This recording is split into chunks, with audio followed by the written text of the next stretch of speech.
Your Matsu Miners are on the road, but still on the grind. It's Matsu Miners Baseball, and it's next on the Matsu Miners Radio Network.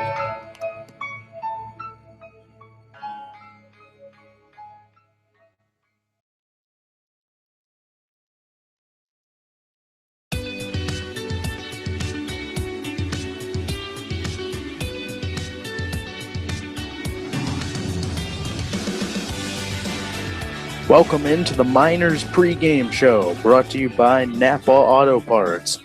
Here's the voices of the Miners, Kevin Peel and Kyle Howard.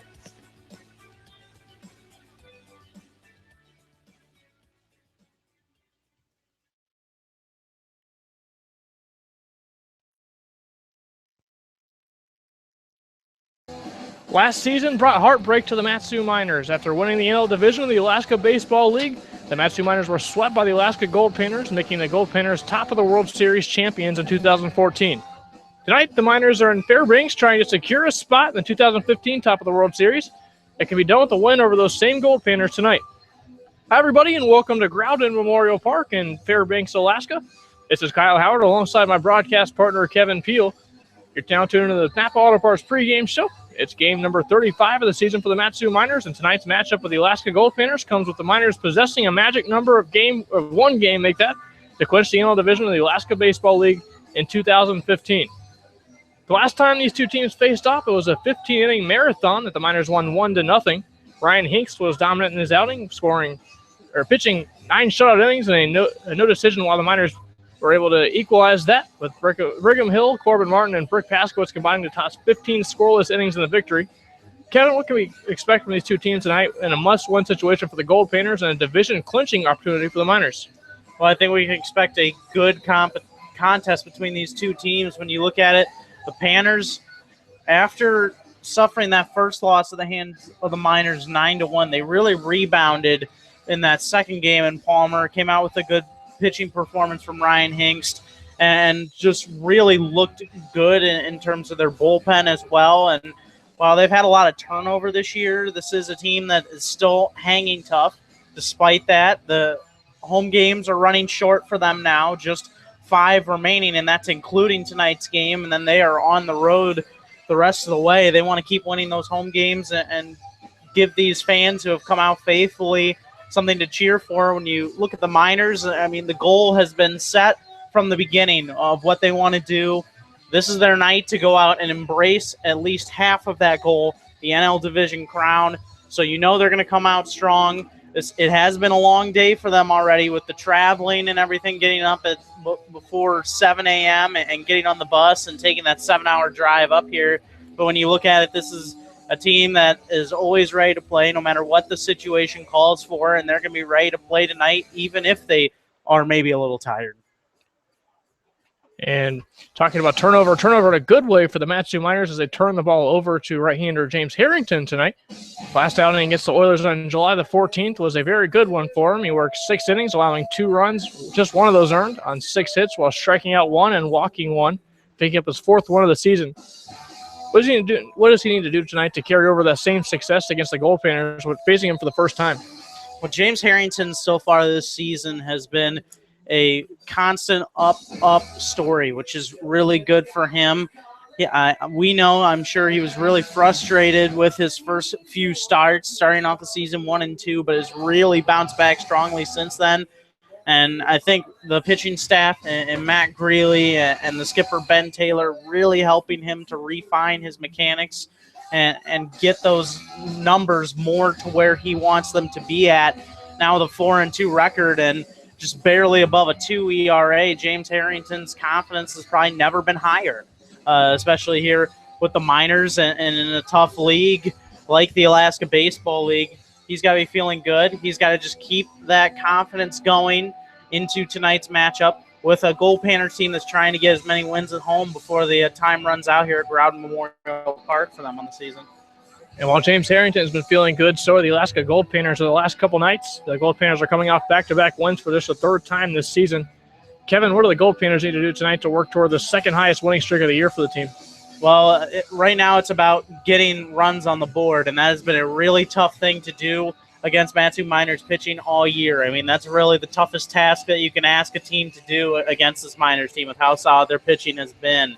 But when you look at the formula for success so far against the Miners, it's getting out of the gates early, getting on top. We've seen the Chinooks able to do that a couple times this year against the Miners. So what they're going to try and do is get out of the gate hot, get that confidence going, and keep it going, because they really, the way they won last night was impressive too, and come from behind fashion against the Pilots on the road. So this is a team right now that's just really trying to take what they've learned from these past few nights, these couple wins, and translate that into tonight. Although the thing is, with the Miners offense the way it is, they're probably going to need more than 3 runs tonight to win a game like this against the Miners. But when you look at it, this team's got to go out, get on the board early here, and try and put the Miners in a tough spot to try and come back. It'll be an exciting one tonight from Fairbanks. The Miners taking on a team they would drop 2 games in the top of the World Series to last night, and they have a chance to clinch the division tonight in the National League division. They look to do it tonight here in Fairbanks. When we come back, we'll have the starting lineups for you. Be back in a moment with more of the pregame show brought to you by Napa Auto Parts. You'll tune in to Matsu Miners Baseball on the Matsu Miners Radio Network.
Last year, history was made up in Anchorage as the Matsu Miners would take on the Alaska Goldpanners on the top of the World Series, the inaugural one.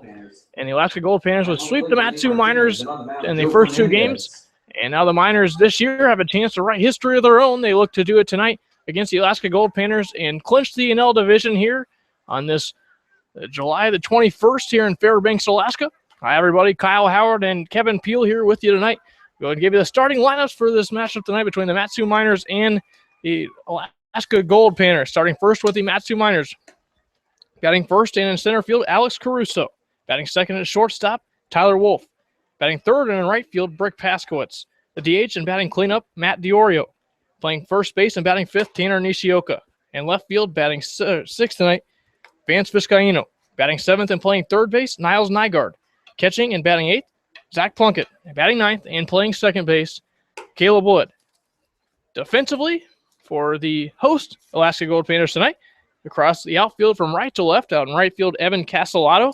And center fielder, it's Scooter Bynum. And left field, Anthony Seminares. And across the infield at first base, Austin Bush. At second base, Andrew Carrillo. Malik Jones at shortstop. He's played third base against the Miners earlier this season, getting a start at shortstop, tonight. At third base, J.D. Hearn. And your battery tonight behind the plate, Rene Martinez. And left-hander, Joe Fernandez. Joe from Whittier, California, 6'2", 190-pound sophomore from El Camino, Compton. This will be start number 6 for him. 7 games he's worked this year. This will be his 7th game. 3-1 in the year with a 1.12 earned run average. He's worked in 32 innings this season, striking out 32 while walking 21, allowing 17 hits. We're about ready to go here in Fairbanks as Alex Caruso steps in, trying to get this game all started on a base hit for the Matsu Miners here against the lefty Joe Fernandez. First pitch coming your way at 7:04. Here's the first pitch. Fastball misses up and in. We're underway here in Fairbanks. 1-0 now to Alex Caruso. Caruso, an all-star for this Matsu Miners team. 368 batter this year with 1 home run and 18 knocked in. Here's a pitch. Fastball way outside. Caruso ahead in the count. Now 2 balls and no strikes to start this one. Outfield and infield will place Caruso straight away to start the ball game. As Fernandez winds and delivers the pitch here. Change up this time, got the outside edge. It'll be 2-1 the count now on the left-hander Caruso. Lefty on lefty matchup to start this ball game. Fernandez winds and fires a 2-1. Foul back to the screen. Now 2-2 the count even. Behind early was Caruso in the count, but now strike taking the outside edge and a foul back to the screen evens the count at 2-2. Caruso digs back in now and awaits the 2-2 from the lefty Fernandez. The wind in the 2-2. Here's a pitch. Foul tip into the catcher's mitt. Rene Martinez slaps the glove. Strikeout number 1 to start things for Fernandez. Caruso retired on strikes tiered, and he goes back to the dugout. 1 man gone here in Fairbanks to start this game here. Joe Fernandez, a guy that throws hard, and he was showing it in that first at bat. Alex Caruso maybe behind the fastball a couple times. So that's something the Miners will have to look out for, trying to catch up to that fastball from the lefty Fernandez. Tyler Wolf bats now, takes the first pitch fastball outside that misses. 1-0 to him. Wolf, a .231 batter. 3 doubles, 11 knocked in. Also an all-star for this Matsu Miners team. 1 of 15 from this team. Here's the pitch. Flare down the right field line. That's getting out of play. Out past the 2 vans over near the Miners bullpen tonight. Interesting park up here. Ground Memorial Field. A lot of history here. Turf infield. Also a grass outfield here. Down the line, 328 to center, 410 feet. It has shot to center field. Is this pitch taken inside for a ball? 2-1 the count now on the shortstop, Tyler Wolf.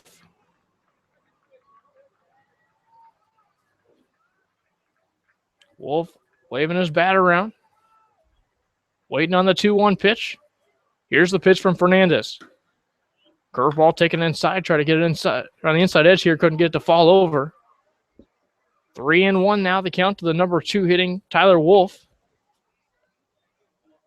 Righty Wolf digging back in the box at the back of the box. Against Fernandez here. Here's the 3-1. Change up taken just outside for a ball. It's a 5-pitch walk issue to Tyler Wolf. First base run of the evening here for the Miners. And it comes with 1 man out. And that was a good pitch to lay off of by Tyler Wolf. A changeup that just missed a little bit high there, it appeared, but not by much.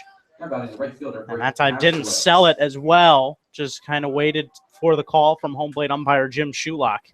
And that's when he decided to allow him to go on to first base. Nice walk there. 1 out base runner for the Miners. First pitch, fastball in there for a called strike to Brick Paskowitz. Brick, another all-star for this team, 354 batter. 1 double, 3 triples, 12 knocked in as he pops this one in the air to the right side. Giving chase toward the first base bag, now coming over toward the second base bag and making the catch is the second baseman Andrew Carrillo. 2 gone here in the top of the first inning. So with 2 men gone here and a runner on first and a walk to Tyler Wolf. That'll bring up Matt DiOrio, the catcher. Matt appeared in the home run derby for the Matsu Miners. 329 batter this year. 5 doubles, a triple, and 14 RBIs. Batting from the left side against the lefty Fernandez. A short lead at first base for Tyler Wolf. Austin Bush holding him off over there. The pitch. Flied out to left field. That one will get out of play. 0-1 now on DiOrio. Center fielder Scooter Bynum going to slightly move toward the left center field gap. Everyone else straight away. The short lead at Wolf again. At first for Wolf, excuse me. The 0-1. Swing and a miss. A little bit behind the fastball there. It's 0-2 now on DiOrio. Tanner Nishioka stands on deck should the inning continue. All right, now 0-2 on DiOrio from Fernandez. Look at runner back at first. The delivery is a changeup taken outside for a ball. 1-2 the count.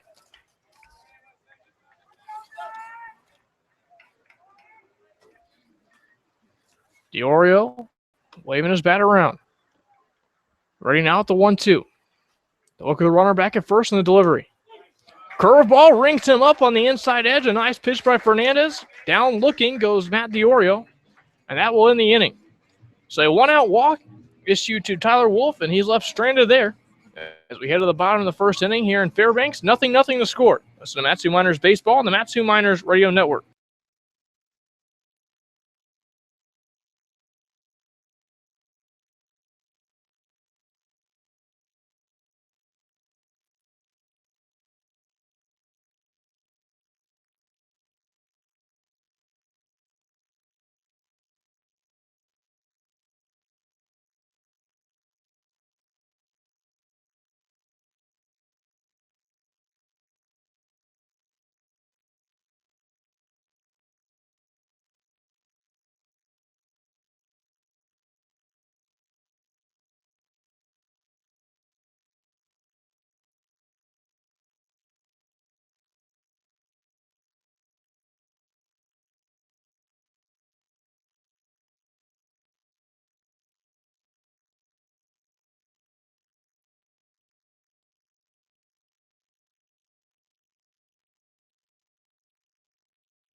We're back with Matsu Miners Baseballs. We head to the bottom of the first inning here. We'll go ahead and give you the starting lineups for the host, Alaska Goldpanners, in a 0-0 ball game here in the bottom of the first. Leading off and playing catcher, Rene Martinez. Out in right field, Evan Castellato batting second. Batting third and playing second base, Andrew Carrillo. Batting cleanup and playing first base, Austin Bush. J.D. Hearn bats fifth and plays third base. Center fielder is Scooter Bynum. He bats sixth. The DH and batting seventh, Austin O'Banion. Batting eighth and playing shortstop, Malik Jones. And batting ninth and playing left field, Anthony Seminaris. He'll face James Harrington. Delivered the first pitch in there for a called strike. 0-1 now to, excuse me, it was a little bit outside. It's a ball, 1 ball, no strikes. Here's a curveball in there for a called strike. 1-1 evens the count.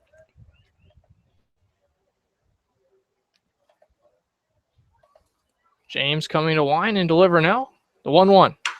Ground ball back up the middle. That's in for a base hit. Rene Martinez starts the night with a base hit for the Goldpanners. First hit of the ball game for either team, and it comes as the first bat of the game. And the second turf field we will see in this Alaska Baseball League, it rolls a lot differently. It gets through that infield quick, a lot like sometimes the games between the Twins of the Metrodome. That one grounded quickly back up the middle by Martinez. Squaring around a bunt and bunting it foul is Evan Casalato. He bunt. So 0-1 now to him. They tried to bunt the runner over. Defensively for the Matsu Miners now, Brick Paskowitz in right, Alex Caruso in center, Vance Vizcaino out in left. First base, Tanner Nishioka, Caleb Wood at second base, Tyler Wolf at shortstop, Niles Nygaard at third base, and your battery of Zach Plunkett behind the plate tonight, and right-hander James Harrington, the 6'1", 165-pound starter tonight from New Mexico. The 0-1 taking just a bit outside and then changeup. Evens the count of 1 ball, 1 strike. James 4-2 on the year with a 2.01 earned run average in 6 games. All of those starts working 35 2/3 innings, striking out 15 and walking 15, while allowing 28 hits, now 29 with the base hit a second ago. Changeup misses low. 2-1 the count now from Harrington. The wind blowing in a little bit tonight. It's been off and on. It'll be a light breeze at times, and then all of a sudden picks up quite a bit. Blowing in toward home plate, though, is the wind right now. Line drive hit to right field. Paskowitz racing toward the line. Will make the catch. Try to fire over to first base, a double off, but just diving back safely is Rene Martinez. Score that a fly out to right field. A nice play by Paskowitz to chase that ball down and almost nip off Rene Martinez at first base. But now with one man gone, a runner on first base, it's Andrew Carrillo. Now for that, number Carrillo. 6, second baseman Andrew Carrillo. Second base tonight, getting the start there.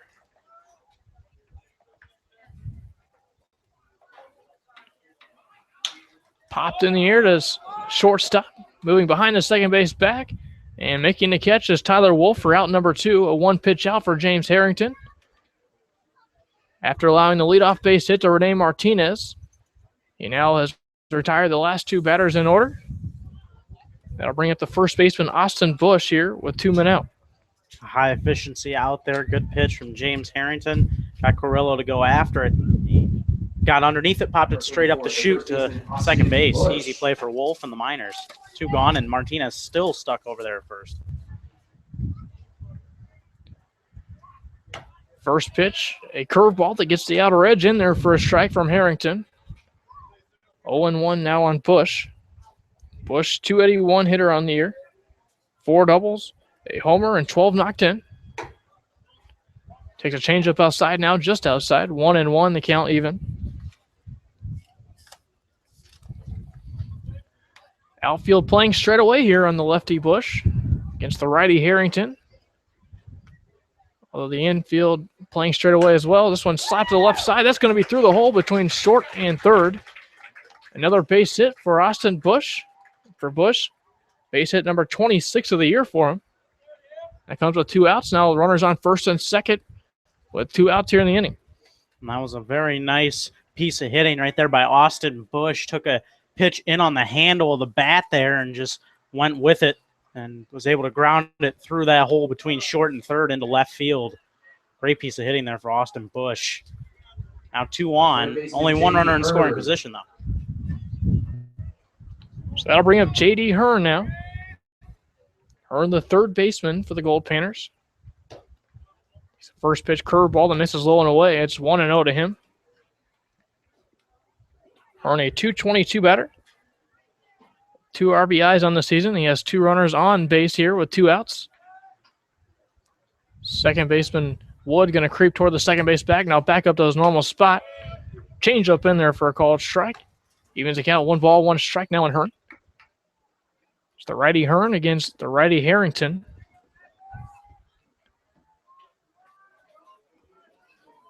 Sunny night here in Fairbanks. A 0-0 ball game here. It's a 1-1 count. Slap foul to the Miners dugout. Rolls right underneath the legs of assistant coach Sean Winston. Now 1-2 count coming to J.D. Hearn.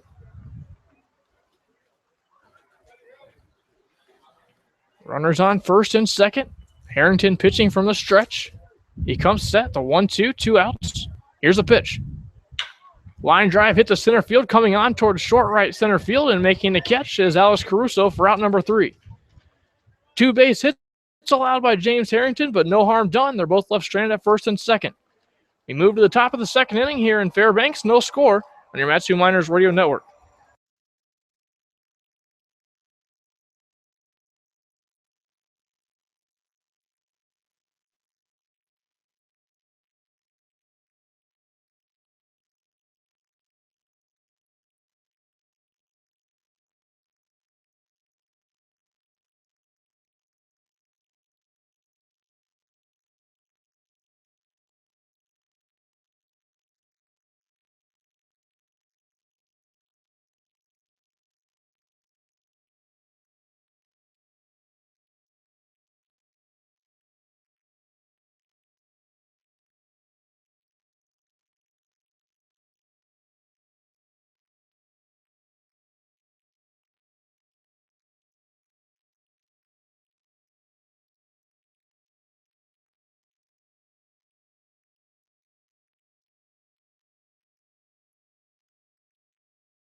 We're back in Fairbanks here as we enter the top of the second inning. No score between the Miners and the Goldpanners.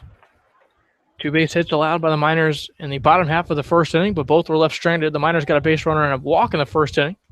But now here's Tanner Nishioka to lead off the inning. Squares around a bunt, but pulls back. Takes a pitch upstairs for a ball. 1 ball, no strikes.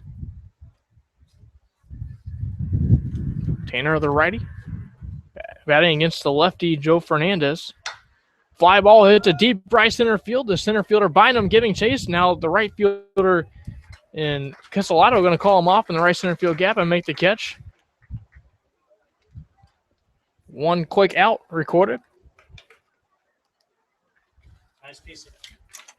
Nice piece of hitting there from Tanner Nishioka. Unfortunately, couldn't quite find a gap, though, that time.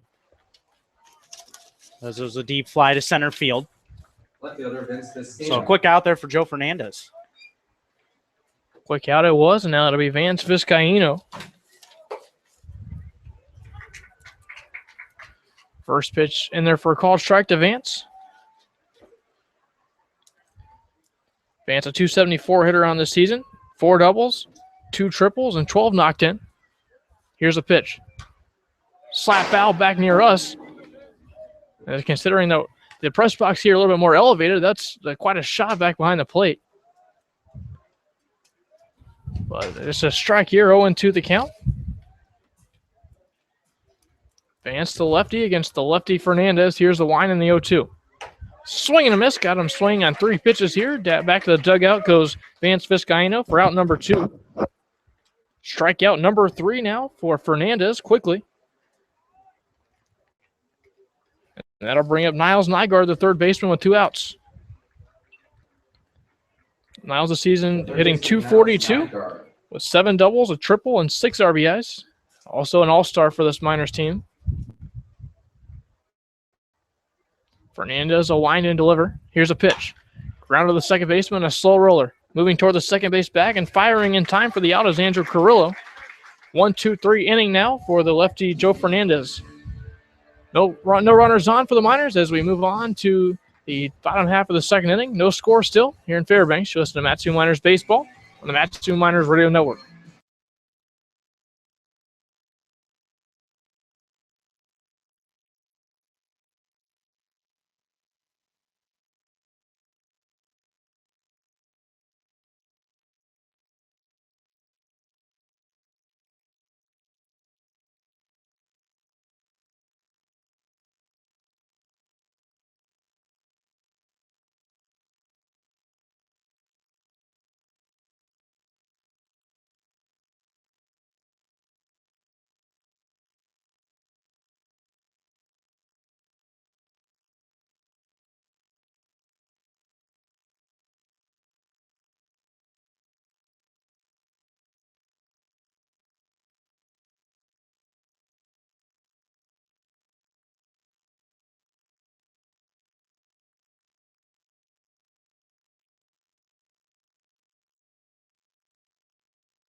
Scooter Bynum set to lead things off. In the first pitch, he lines to left field. Running toward the line and making a catch is the left fielder Vizcaino. A 1-pitch out for James Harrington. 15-pitch inning for him to start the first inning. Now with 1 pitch, gets an out to retire Bynum. Now 2 1-pitch outs early on for the Miners here. Now stepping to the plate, Austin O'Banion, just a new arrival for this team. This is his 5th at-bat. Takes the first pitch in there for a called strike. Second pitch is Harrington making quick work. It's a change-up at the knees for a called strike. 0-2 to the Fullerton College athlete. Now fastball bouncing in the dirt as the catcher, Zach Plunkett, able to get to that one. 1-2 the count now to the right-handed hitting O'Banion, the DH tonight. It's the righty-on-righty matchup here. 1-2 the count with 1 out. High fly ball. Now hit down the left field line. Nygaard going to make a long run and make the catch now over by the bullpen of the Goldpanners. Ball skied a mile up in the air, and then a long run over for Nygaard. He makes the catch in foul ground. Again, Nygaard has a lot of range over there at third base, able to track that one down for out number 2. Another quick out here for James Harrington. Mirroring the other side of things is now Jones steps in. First pitch, a curveball in there for a call strike to Jones, but a quick 1-2-3 inning for his counterpart, Joe Fernandez. Popped up on the infield. This one's getting back behind the plate. Plunkett gave chase to that one, but no room for him. 0-1 the count now. Jones on the season, hitting 169. With 2 RBIs on the season as well. Here's the line in the 0-1. Swing and a miss. Strikeout here to end the inning. As we head down to the bottom of the second inning, it's no score here in Fairbanks. You listen to Matsu Miners Baseball on the Matsu Miners Radio Network.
Summer is a perfect opportunity to work on your golf game. Palmer Golf Course is located right in the heart of Palmer, just about 2 miles from Herman Brothers Field. Call 907-745-4653 for more information. Moving to the top of the third inning now for Joe Fernandez. No score for either team here. Working with 23 pitches as Fernandez at this point. Pitching very solidly, having a little bit of a slow start in the first inning, but able to get a 1-2-3 inning now. As Zach Plunkett digs in. Plunkett digs in now. First time tonight for him. Righty on lefty matchup, and the lefty Fernandez against the righty Plunkett. First pitch, a curveball on the outside edge for a called strike. 0-1 to Zach. Zach from TCU. Looking for his 5th hit of the season, a 133 batter with 2 RBIs on the year. Here's a pitch. Fastball missing away. 1-1 the count now to Plunkett. Well, with the wind blowing out to left field, one of those guys, if he got a hold of one, could hit this one a long way. Plunkett with a lot of pop. Fastball missing away now again. 2-1 the count. With the wind blowing out to left field the way it is right now, it's certainly don't want to make a mistake to this guy. Fernandez toes the rubber again and ready with the 2-1. He winds and delivers. Squaring around a bunt now in front of the plate. Fielding and throwing across his body and throwing to first base is Fernandez. Plunkett tried to pull a sneak bunt there and get a bunt hit for a base hit. But a nice play there by the pitcher, Joe Fernandez, to field in time and flip across his body and throw to first base for the out. Definitely wasn't a bad idea that time from Plunkett. The Panners were not expecting that. They were playing the infield at normal to deep range on the infield. So it was one that if Plunkett maybe could have put it a little more down towards that third base line, he could have legged it out. But that was one that Joe Fernandez handled very calmly, was able to get to it quickly and throw out Plunkett at first. Now the one-out batter is Caleb Wood. He takes a first pitch changeup outside. 1-0 to him. Caleb, a 267 batter, a double, a triple, and 3 RBIs. Here's the 1-0. Curveball missing outside and away. Even now a 2-0 count on him. The light's starting to come on here at Groudon Memorial Park. A little bit of shade coming here as it gets darker through July. Mid-July now is where we're at. Swing and a miss on a fastball. Evens the count, 2 balls and 2 strikes. Excuse me, makes it 2-1 count. Digging back in and waiting on the 2-1. Here's the pitch. Curveball on the outside edge. Painted it beautifully, did Fernandez. 2-2, the count even. Now with the outfield and infield playing straight away and a 1-man out in the inning, it's a 2-2 count on the second baseman, Caleb Wood. Here's the pitch. Chopped to the third base side. That's getting out of play for a foul ball. 2-2 again to the second baseman from Gonzaga. So he digs back into the plate again and waits a 2-2. 1 out here in the inning. Fernandez winds and delivers. Ground ball to first, hit right at Bush. He moves to his left and he'll take it to the bag himself for out number 2 here in the inning. Easy out for Bush at first base. And now that'll bring up Alex Caruso in the top of the order for the Miners. We saw our first interesting hop on that one foul ball by Caleb Wood. It was a high chopper. Ball really gets up in the air on those ground balls. So the infielders always have to have a heads up. These Panners infielders definitely used to it since they play here as they're at their home ballpark. But the Miners have only seen turf at Mulcahy, but that's a little different type of turf. First pitch, a curveball in there for called strike. Caruso had squared around a bunt for it, but pulled back. Caruso on his first at-bat, struck out swinging. First strikeout victim of the night for Fernandez. One of 3 victims at this point. Here's a curveball again, painted beautifully on the outside edge. 0-2 now on Caruso. Outfield and infield will play him straight away. 2 men out, an 0-2 count on him. Fernandez will wind and deliver the 0-2. Check swing. Did he go around? No, he did not. Or yes, he did, excuse me. And on to first base goes the throw as the ball gets down the dirt. Rene Martinez delivers a strike to first base. Out at first base is Caruso to complete the 2-3 drop strike. We're out number 3 here in the inning.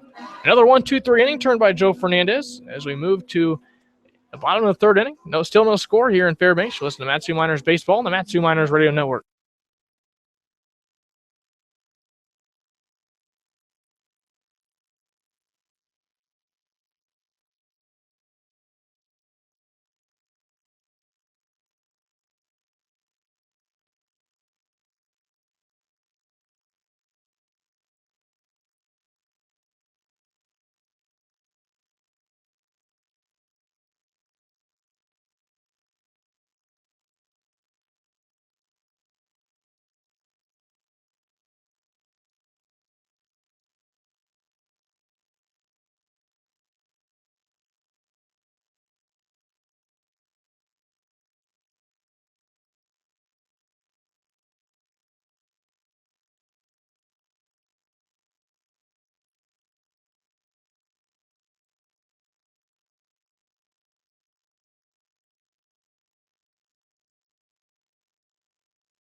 Anthony Seminares will lead things off for The Alaska Goldpanners in the bottom of the third inning. Nothing the score between the Miners and the Goldpanners here.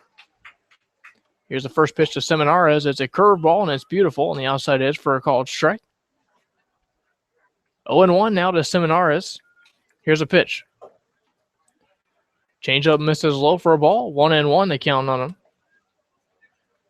Another Fullerton product out here that just brought up this past week to play for this team with a lot of guys being sent home. This one chopped up third base side and foul. 1-2 the count now again to Seminares. Officially at bat number 9 for him. He's hitless to this point, but does have an RBI. Has also reached base on a walk this season. Now, the 5th game he's played in. So he grounds this one to the second base bag. Fielding it in short, right field now, and making the play at first base is Caleb Wood for out number 1. The ball took a weird hop off the infield turf here. Even the dirt here, it's essentially dirt. It's really turf here. Take a turkey hop into right field. And Caleb Wood made a nice grab in short right field to make the throw there. While Harrington gave up those 2 hits in the first inning, he's really starting to settle in. He's only thrown 6 balls in his entire start so far through 2 1/3 innings. So now Rene Martinez steps in. He takes a first pitch curveball at the knees for a called strike, 0-1. Rene today is singled and would reach second base. On another hit later in the inning, in the first inning. Swing and a miss on a curveball. He's behind the count. Oh, no balls and 2 strikes. James Harrington trying to get another 1-2-3 inning. You got one last inning, and now attempt to get the second out of the inning here. And Rene Martinez delivers a fastball that misses upstairs. It's 1-2 now.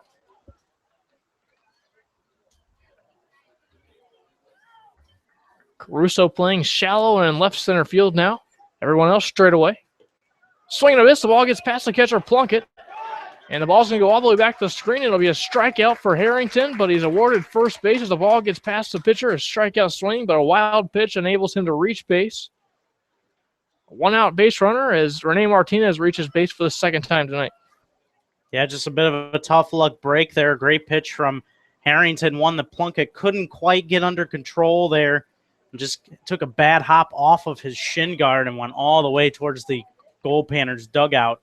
Really bounced hard, and that's what made that play a definite that he was going to be able to reach first there. Rene Martinez on base for the second time in this game. And Kevin Castellato steps up as a first pitch in a deep right center field. Backing up and making a catch in the gap is Alex Caruso. A quick out here for out number 2 in the inning, exactly what Harrington needed. Castellato gave that ball a ride, but it was an easy play out in center field. A lot of room in center field. Again, straight shot to center field, 410 here. 410-foot shot would be quite a shot to hit. Now with 2 men out, Andrew Carrillo digs in.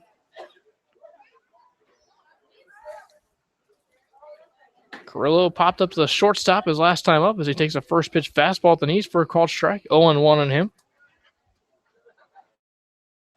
Carrillo from West Covina, California.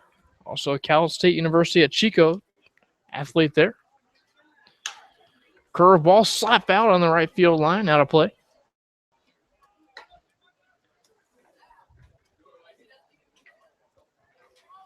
Now the 0-2 count coming now to second baseman Andrew Carrillo, a runner on first base. That's Rene Martinez. He reached on a strikeout swing and a wild pitch on that same pitch. Here's a pitch. Slap foul again, about the same spot. This one hit a little bit farther, though. 0-2 again. On deck, Austin Bush, the cleanup hitter. Should the inning continue for him. The outfield and infield move straight away. Tanner Nishioka holding the runner Martinez over at first base. They throw over to first base, back safely. Diving is Martinez. Harrington back on the rubber. Facing Carrillo.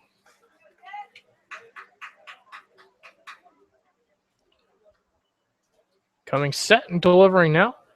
Here's a pitch.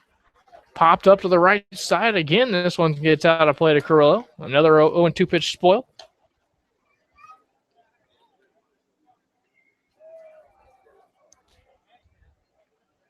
Carrillo will dig back in now. Waiting the 0-2 pitch. Here it comes. Fastball, try to get him swinging away. But holding back was Carrillo. It'll be a 1-2 count on him. Carrillo also played at Azusa Pacific University before transferring to Cal State University at Chico. This one lined into deep left field, chasing toward the line and diving, but not getting to it in foul ground is Vizcaíno. He does a face plant into the gravel area down the left field line. He seems to be okay, though.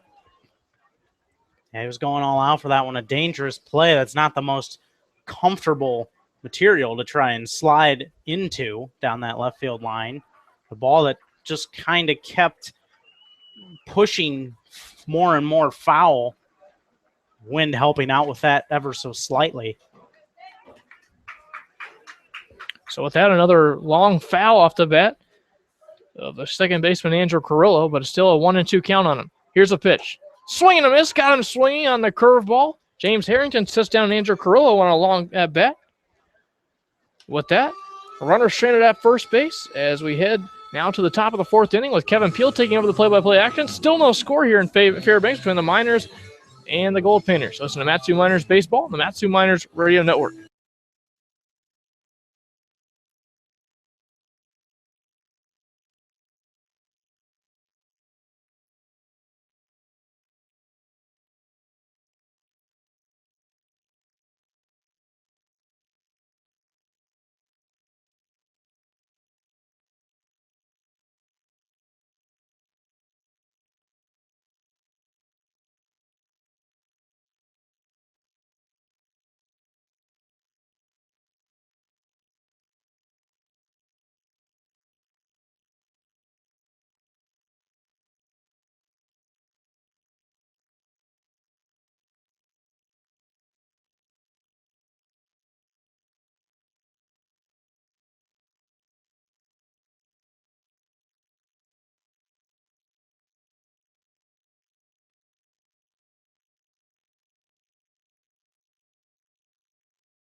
The Miners spend their mornings lifting, running, and staying in shape by visiting the Alaska Club. Visit them in Anchorage, Eagle River, Fairbanks, Juneau, and the Matsu Valley.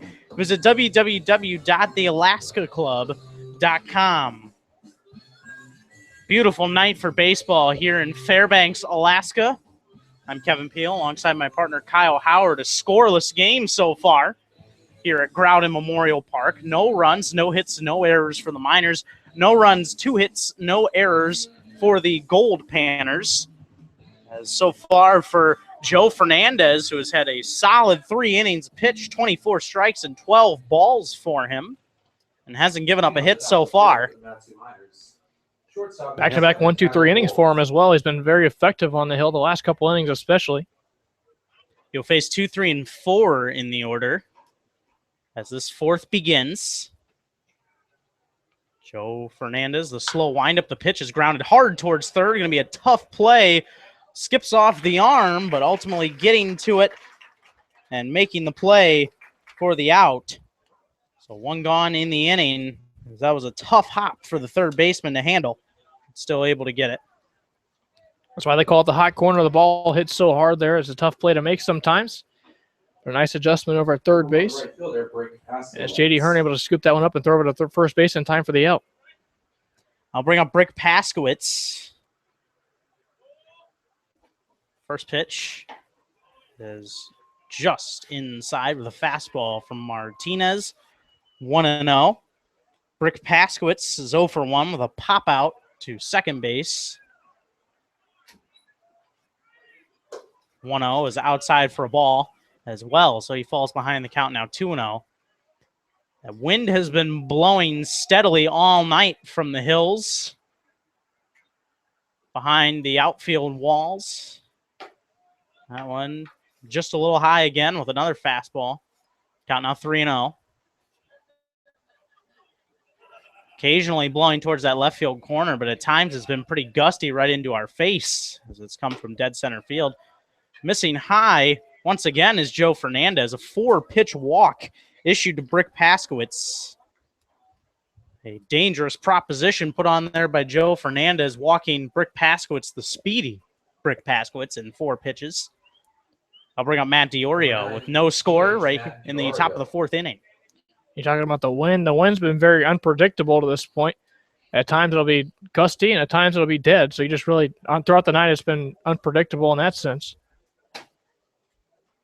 From the stretch, Fernandez takes a look towards first, and here's the first pitch to DiOrio. It is a changeup, a little bit low for a ball, 1-0. Fernandez now with 5 balls in a row. DiOrio struck out looking back in that first inning. Couple looks towards first. Now here's the 1-0. That one low as well. Fastball that time. And the count now 2-0 on Matt DiOrio. As Kyle mentioned in the first inning, he was a participant in the home run derby this past Sunday. Logged 4 home runs, just missed out on reaching the second round. It's Joe Wainhouse, who was in 4th place, had 5, one better than DiOrio. Called strike with a fastball at the knees. Count now 2-1. DiOrio has a lot of pop. You might not see it in the statistics. Doesn't have a home run this year, but he's a guy that likes to shoot the gap a lot. He's done that a lot this season for the Miners. Paskowitz still on first. 2-1. Is hit pretty well towards left. Backing up, still backing up all the way to the corner, and it kept floating. It will fall as Anthony Seminaris couldn't get to it. DiOrio will be into second with a double. The throw into third as Brick Paskowitz was trying to slide in. The tag was applied by Hearn, but an awkward slide into third for Paskowitz. So he's going to try and walk it off. Looks like his left ankle perhaps. It might just be a cramp, if anything. He's up and walking around a bit and stretching it out. That is the good news. On a ball that just kept floating and carrying towards that left field corner. First hit of the game for the Miners, and it is an extra base hit for Matt DiOrio. Another double for him on the season. And that'll bring up Tanner Nishioka. Good to see Brick Paskowitz. All right, I think the ball might have skipped off his leg in addition to maybe twisting his ankle while sliding to third base. You know, Brick is a very tough guy, though. He's going to stick it out and play and go back to third base and play. Now Fernandez, all of a sudden, after giving up that first hit of the game, is in a bit of a jam for himself, and he plunks Nishioka right in the side. Tanner Nishioka will take his base the hard way. And just like that, in just a couple pitch span here, the bases are all of a sudden loaded full of Miners here in the top of the 4th inning. It's been a quick unraveling here in the inning. An easy out to Tyler Wolf at third base. The ball took a little bit of a tricky hop for Hearn, but ever since then, things have gotten a little bit tricky for him. A 4-pitch walk to Paskowitz, and the shot down the left field line that just seemed to get away from the left fielder Seminaris. And now the next pitch hits Nishioka in the back, so really things are spiraling out of control for him so far after that ground ball at third base. He's trying to regather himself here after having back-to-back 1, 2, 3 innings coming into this. Still no score in this game, but the pitching coach, Chris Smith, had to come out and have a quick chat with Joe Fernandez after that fastball that drilled Nishioka in the side. Paskowitz on third, DiOrio on second, Nishioka on first. And here's Vance Vizcaino. This one hit well towards left, but it will go foul towards the Goldpanners bullpen and out of play. 0-1. That one traveled a long way, but foul. Vizcaino struck out swinging back in the second inning. He's 0 for 1. Joe Fernandez taking a long look in towards his catcher, Rene Martinez. Now he's set. And the 0-1 pitch is up high for a ball. Vizcaino. Count now 1-1. Crowd still filing in here at Groudon Memorial Park in Fairbanks, Alaska. Miners taking the 300-plus mile trip up the park's highway today to reach Fairbanks. 1-1. It's fouled straight back by Vizcaino. Now the count 1-2 on him. If a foul ball or home run does damage to your car, visit the folks at the Valley's locally owned and operated Napa Auto Parts. They're in Big Lake, Palmer, and Wasilla. Visit www.napaalaska.com.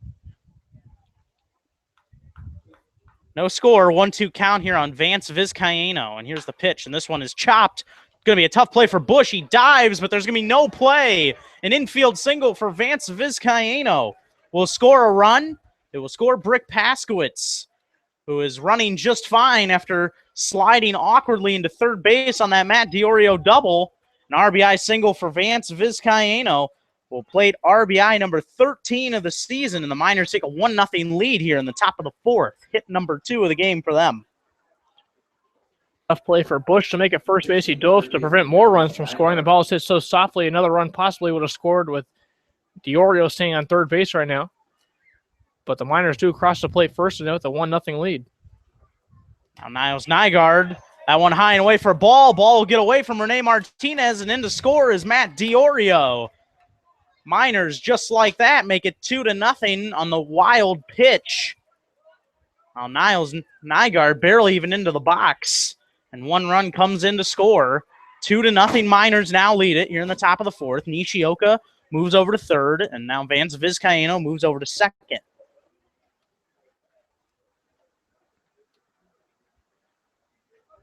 1-0 the count as Fernandez will step off and take a look towards Nishioka.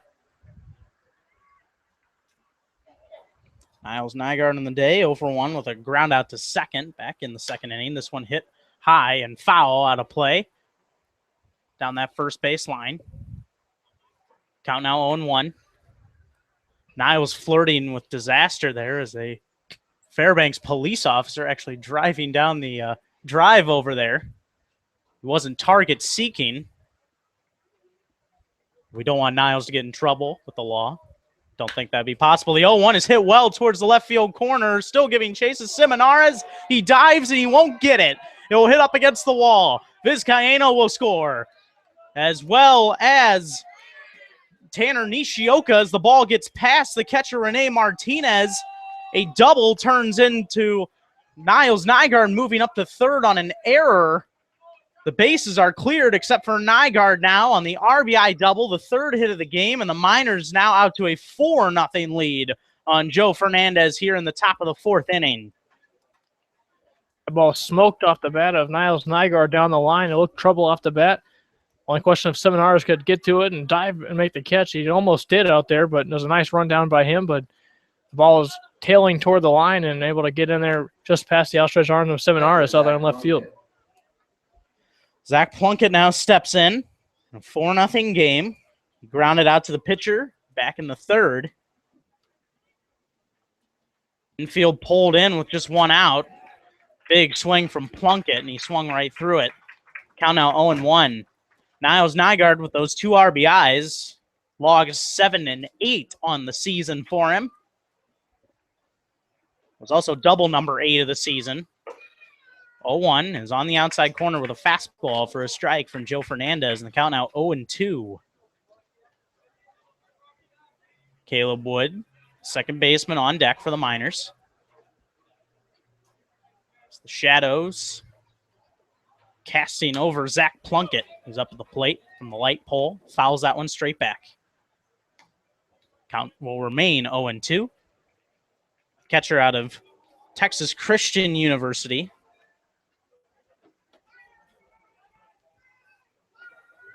Trying to drive in Niles Nygaard, who stands on third. 0-2. Swung on and missed.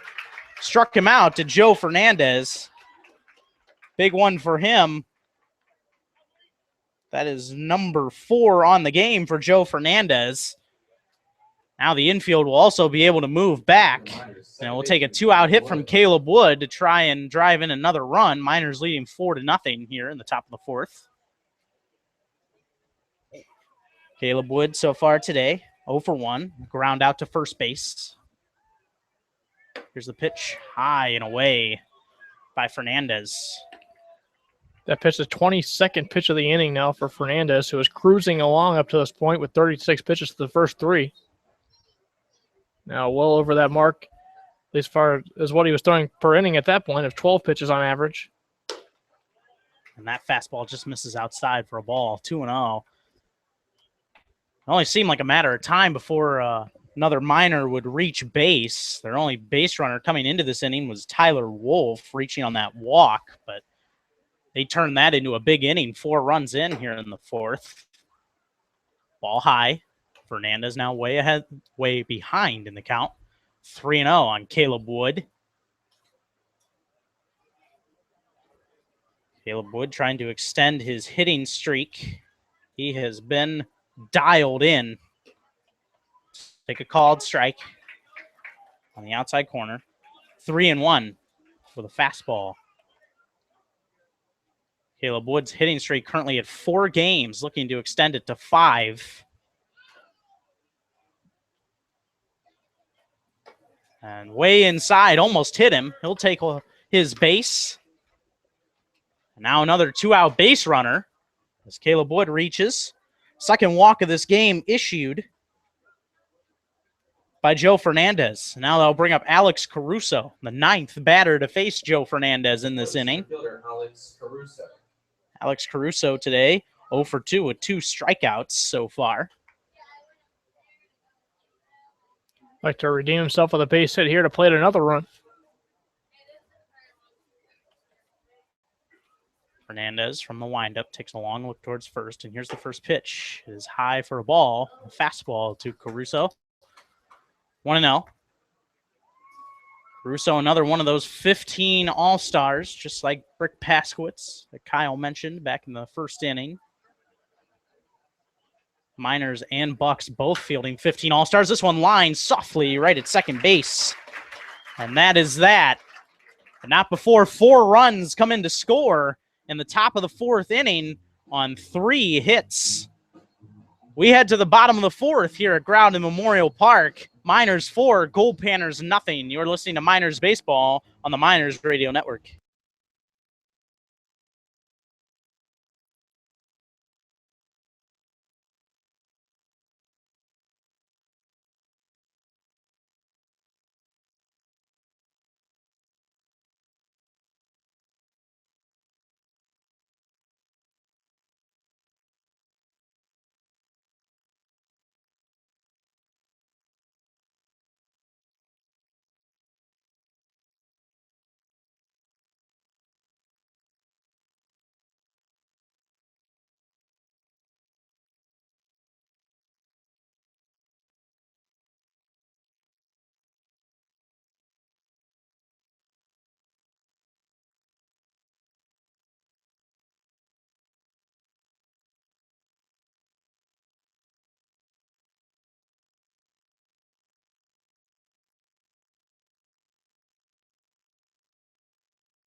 Middle of the order for the Alaska Goldpanners of Fairbanks facing James Harrington. Now a 4-0 lead for the Miners righty. As we enter this bottom of the 4th inning, taking the ball low is Austin Bush. Count now 1-0. Bush on the game so far, 1 for 1 with a single back in the 1st. Was stranded. Take another ball, 2-0. That has been a rarity from the righty so far. For James Harrington, now up to 10 balls with these 2 in this at bat alone. Called strike to Bush with a fastball. Count now 2-1. Infield playing way back towards the grass. This one popped up straight up the chute towards second base. Tyler Wolf ranging under it and will make the catch. Right around the same spot he'd be standing for his position. One gone here in the bottom of the 4th. Now bring up J.D. Hearn. Hearn 0 for 1 with a fly out to center back in the 1st inning. Number 7, the third baseman, J.D. Hearn. 4 runs, 3 hits. No errors for the Miners. No runs, 2 hits, 1 error for the Goldpanners. Called strike to J.D. Hearn. Count now 0-1. J.D. Hearn was just breaking into the Goldpanners organization when the Miners faced them in those 2 games earlier on this month, taking a ball low, is Hearn. Count now 1-1. In fact, his second game as a Goldpanner was that July 4th Saturday night contest in Palmer. Ball outside. The count now 2-1. This is a guy that's had to step into a team that has had a lot of turnover. Grounded up the middle towards Wolf. Off balance throw. And it was in time, but the ball slipped off the glove of Tanner Nishioka. So that will be an error. Although on the scoreboard, they're ruling it a hit. Tyler Wolf looked like he was going to beat out the play. So it might be officially scored as a single, but one that was maybe a little bit questionable there, Kyle. That was a tough play in the hole to make for Tyler Wolf. That may be why they would award him a single there, but a play that probably should have been made at first base. It would have got the out at first base. And it was a nice play by Tyler Wolf to try to get the out there. So that's Hearn's first hit of the day as they'll give him a single. Swung on and missed by Scooter Bynum. Count now 0-1. When the game was still scoreless back in the second, Bynum flew out to left on one pitch. But the score now 4-0 now here in this bottom of the fourth with the Miners on top. Lefty Bynum against the righty Harrington. That one misses low. Throw down quickly to check the runner as Plunkett threw behind Bynum that time. But back in safely was J.D. Hearn. Plunkett showing off that arm strength again. Has a cannon, makes it well known. Throws down to first base on several attempts. Also has caught many runners on the base paths this season for the Miners. Him along with J.J. Hancock make a great combo. Fouled away by Scooter Bynum as it was just tipped off the end of the bat. Count out 1-2. Third baseman J.D. Hearn still over there first. Outfield playing essentially straight away, although Caruso shading a bit towards that left center field gap. Throw over from Harrington to check the runner. And Hearn is back in safely. 50 pitches for Harrington now. Just 13 of those balls. Been throwing strikes all night long since he's been up there. Working here in the bottom of the fourth with a 4-0 lead. And Scooter Bynum will step out of the batter's box for a second. Count still 1-2 on him. Ready from the stretch with a 1-2. Swung on and missed. Got him to swing through it. Throw down to try and double off Hearn. And he's back in safely, but not by much. Strikeout for James Harrington of the Miners. That is number 3 of the game for him and continues to raise that league-leading strikeout total for the Miners. 2 gone here in the bottom of the fourth. And that will bring up Austin O'Banion. Now taking a strike, but they stealing is J.D. Hearn. Ball will get into center field, so a stolen base for J.D. Hearn. Hearn caught Harrington not looking at him there. Harrington delivers straight to the plate. He'd already taken off before he lifted his leg. A good jump for Hearn there to get the stolen base, and now a runner in scoring position now for the Goldpanners and 2 outs. Just the second stolen base of the season for J.D. Hearn. Now a runner in scoring position for the Panners. They trail 4-0 here in the bottom of the fourth. From the stretch, here's the 1-0 pitch. Fouled straight back by Austin O'Banion. Count now 1-1. That first pitch was ruled a ball. It was a close pitch.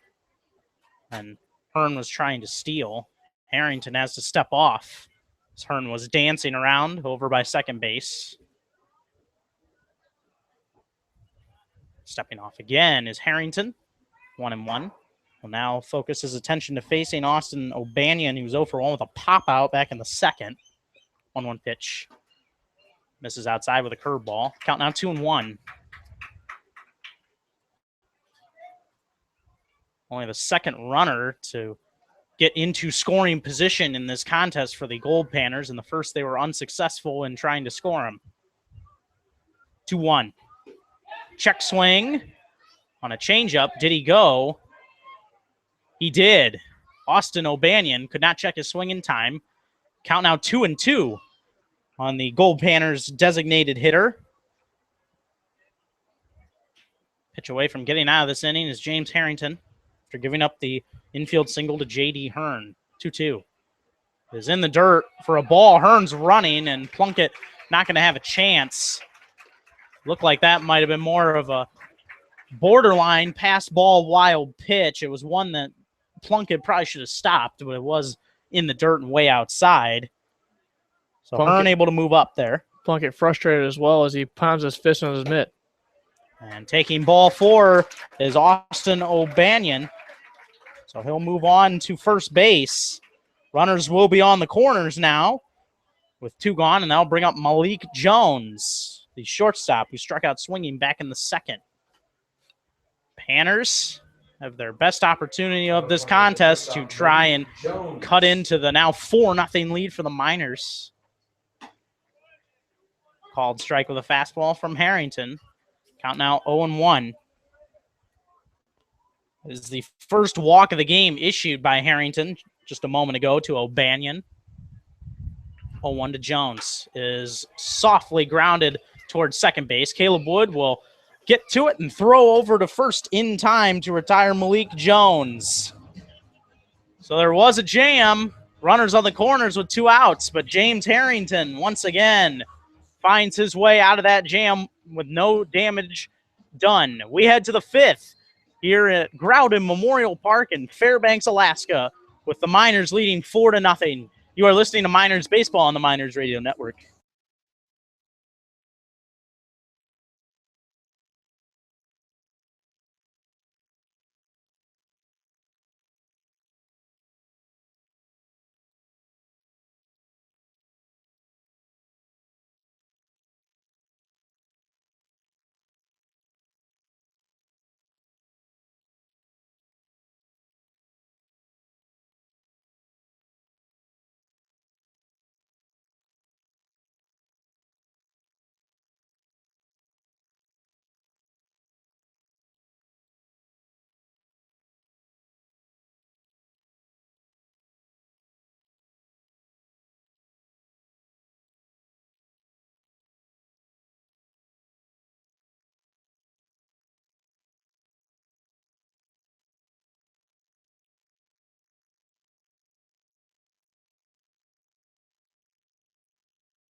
Did you know that 9 out of 10 wildfires are caused by human error? The Matsu Miners have joined the movement to spread the public's awareness to these dangerous natural disasters. Whatever your reason for lighting a fire is, always do so responsibly. For questions on burning in the Matsu area or to learn how to acquire a burn permit, call 907-761-6338 today. Because as Smokey Bear would say, only you can prevent wildfires. Miners lead 4-0 as we enter the 5th, and the first pitch is a ball outside to Tyler Wolf, 1-0. The count, Wolf 0 for 1 today with a ground out and a walk. This one lying towards right, and it will get into right field for a base hit. Another strong start to the inning for the Miners. However, to open the 4th, Wolf grounded out. But then the damage started as Paskowitz was able to reach on a walk. Wolf, though, the leadoff batter in this inning, reaching. So now 1 on. Miners lead 4-0, trying to add more here in the 5th. That base hit there by Wolf was pitch number 67, 40 of them for strikes for Fernandez. Pitch count starting to get just a little bit elevated for the Panners southpaw. One attempt by Paskowitz is fouled out of play down the third base line, and count now 0-1. Rick Paskowitz today is 0 for 1, popped out to second back in the 1st. He walked and scored in the 4th. Good to see he's okay as well after an awkward slide into third base on the Matt Diorio double. 0-1. And this one grounded up the middle, and it will get past Malik Jones and into center field. Wolf is going to round second, head to third. The throw not in time, so he will slide in safely. Rick Paskowitz, by the way, will take the turn and head on to second. So it will be a single for Paskowitz. Wolf able to get all the way to third, and not only that, Paskowitz able to advance to second on the throw, so 2 runners in scoring position for Matt DiOrio. What an alert play that was by Tyler Wolf, noticing the center fielder Scooter Bynum playing that very softly in center field, not playing with much urgency. So he rounded second base, headed to third base. It also allowed Paskowitz to advance too. And so now 2 runners in scoring position because of the heads-up base running by Tyler Wolf. First pitch to DiOrio is grounded foul down that right field line. Count 0-1. DiOrio trying to add to that 4-0 lead for the Miners. He doubled in the fourth. Struck out looking back in the first, 1 for 2. Joe Fernandez takes a look towards second. Here's the pitch. Missed inside with a changeup. Count now 1-1.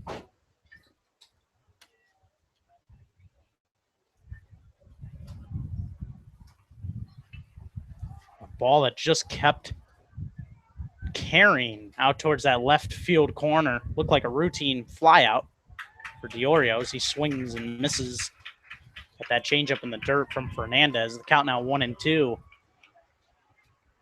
That wind a little tricky tonight, and the left fielder Anthony Seminaris was not able to get to it.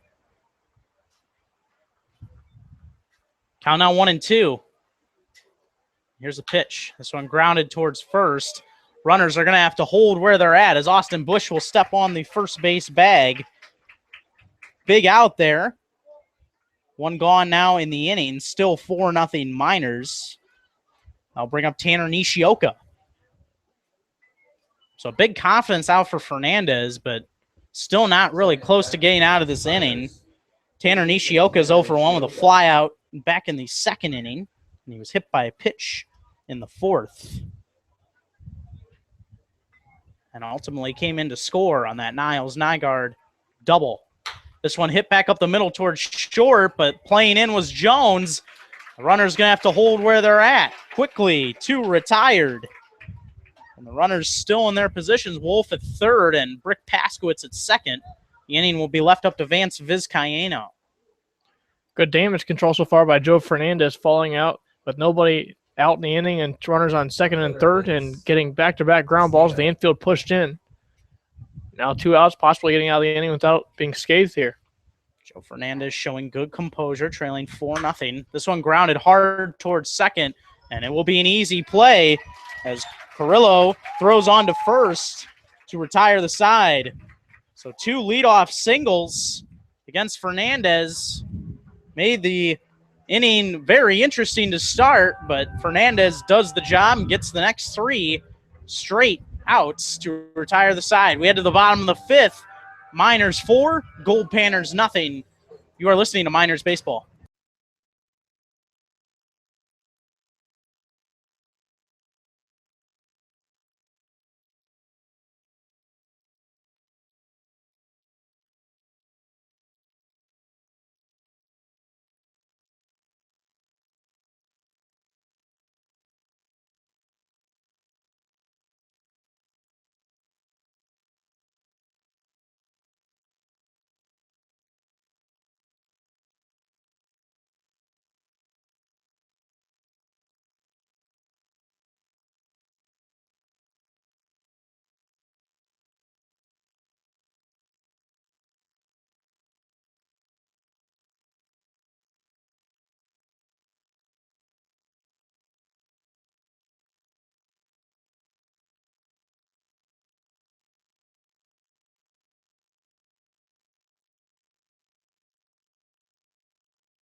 Anthony Seminaris comes up with the Goldpanners trailing 4-0 as we enter the bottom of the 5th. He'll foul this one off down the third baseline. Count now 0-1. Seminaris is 0 for 1 with a ground out back in the third. He takes the ball low on a changeup from James Harrington. Count now 1-1. Harrington now at 60 pitches, but 42 of those for strikes. He has been on his game, and there's another strike with a curveball. On the outside corner at the knees to Seminaris. Count now 1-2. He's ready. Here it comes. Missing outside. That same curveball. Count 2-2.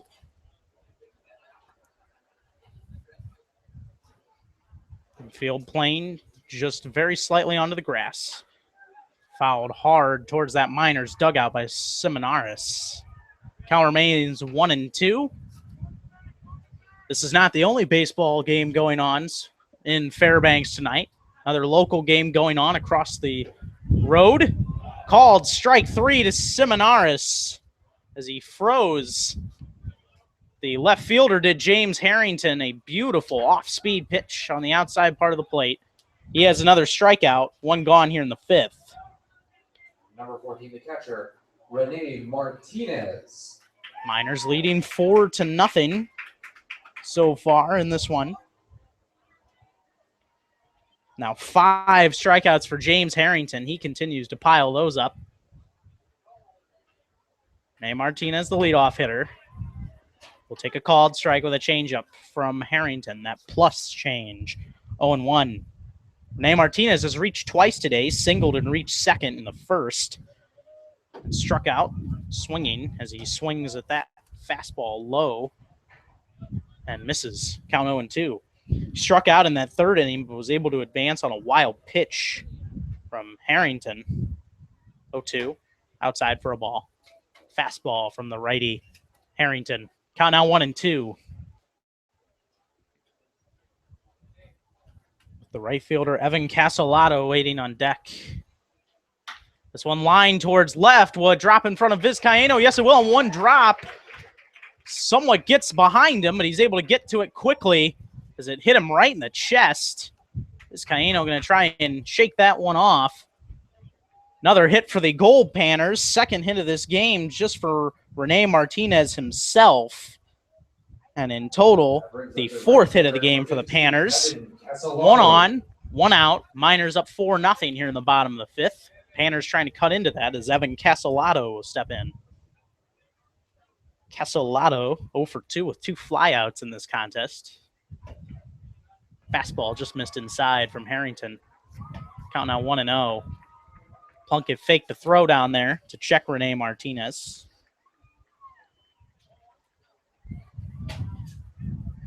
It's just one of those qualities that having a good arm benefits you as a catcher. Always that threat you could throw down.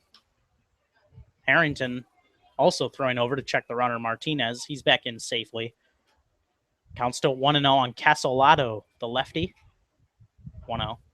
Is up high for a ball on that changeup. 2-0 the count.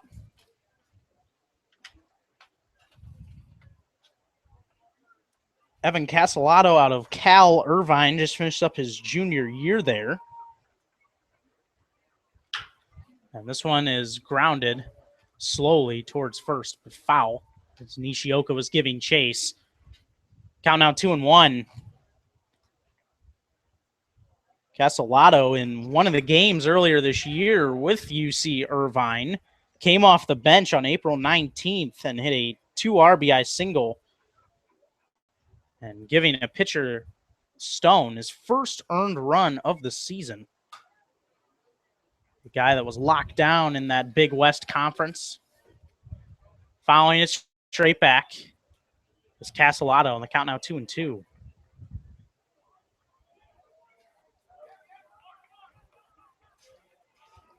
Very small lead for Rene Martinez over there at first. From the stretch, Harrington's ready, and here's the 2-2, and he just missed off the outside corner by less than a hair with the fastball. That'll fill up the count, 3-2. Haven't seen many of these tonight from Harrington. Castellato has been very patient in this at-bat. Has worked the count this way. Here's the full count pitch, and it is hit towards the left field corner, but foul out of play over that Panners bullpen. Count will remain 3-2 on the right fielder. 74 pitches now for the right-hander Harrington. 50 of those for strikes. Here comes the full count pitch. Swung on and missed. Got him. Strike 3 with the changeup. He got him to chase. Another strikeout for Harrington, his 6th. There was a throw down after the play to check Martinez, but he was back in safely. So Rene Martinez still stuck over there at first. Miners leading 4-0. And I'll bring up Andrew Carrillo, who is 0 for 2 in this game with a pop-out and a strikeout, swinging back in the third. Missing low with the changeup is Harrington. Count now 1-0.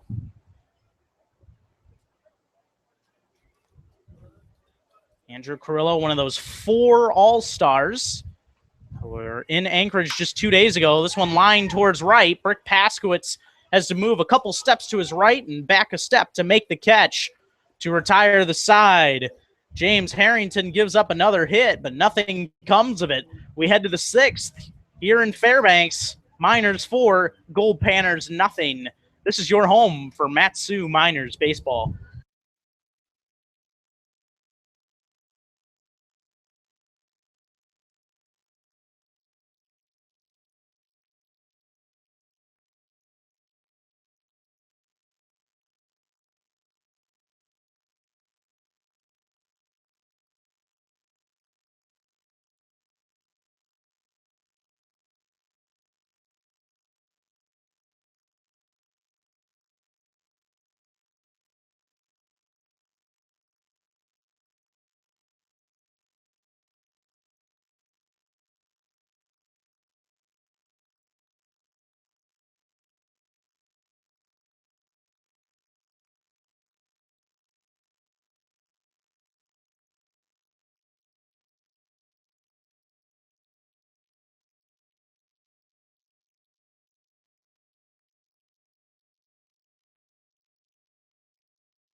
As we enter the top of the 6th inning here in Fairbanks, remember, it is now time for the Palmer Bar ABL and MLB scoreboard, brought to you by Palmer Bar. Now with outdoor seating, you can enjoy a refreshing drink and good friends outdoors in the Alaska sunshine.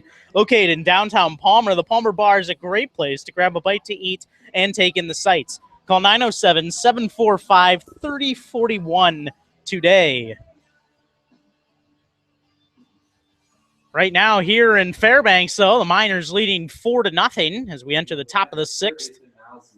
Joe Fernandez back to the hill to face the bottom of the order. Niles Nygaard will step in.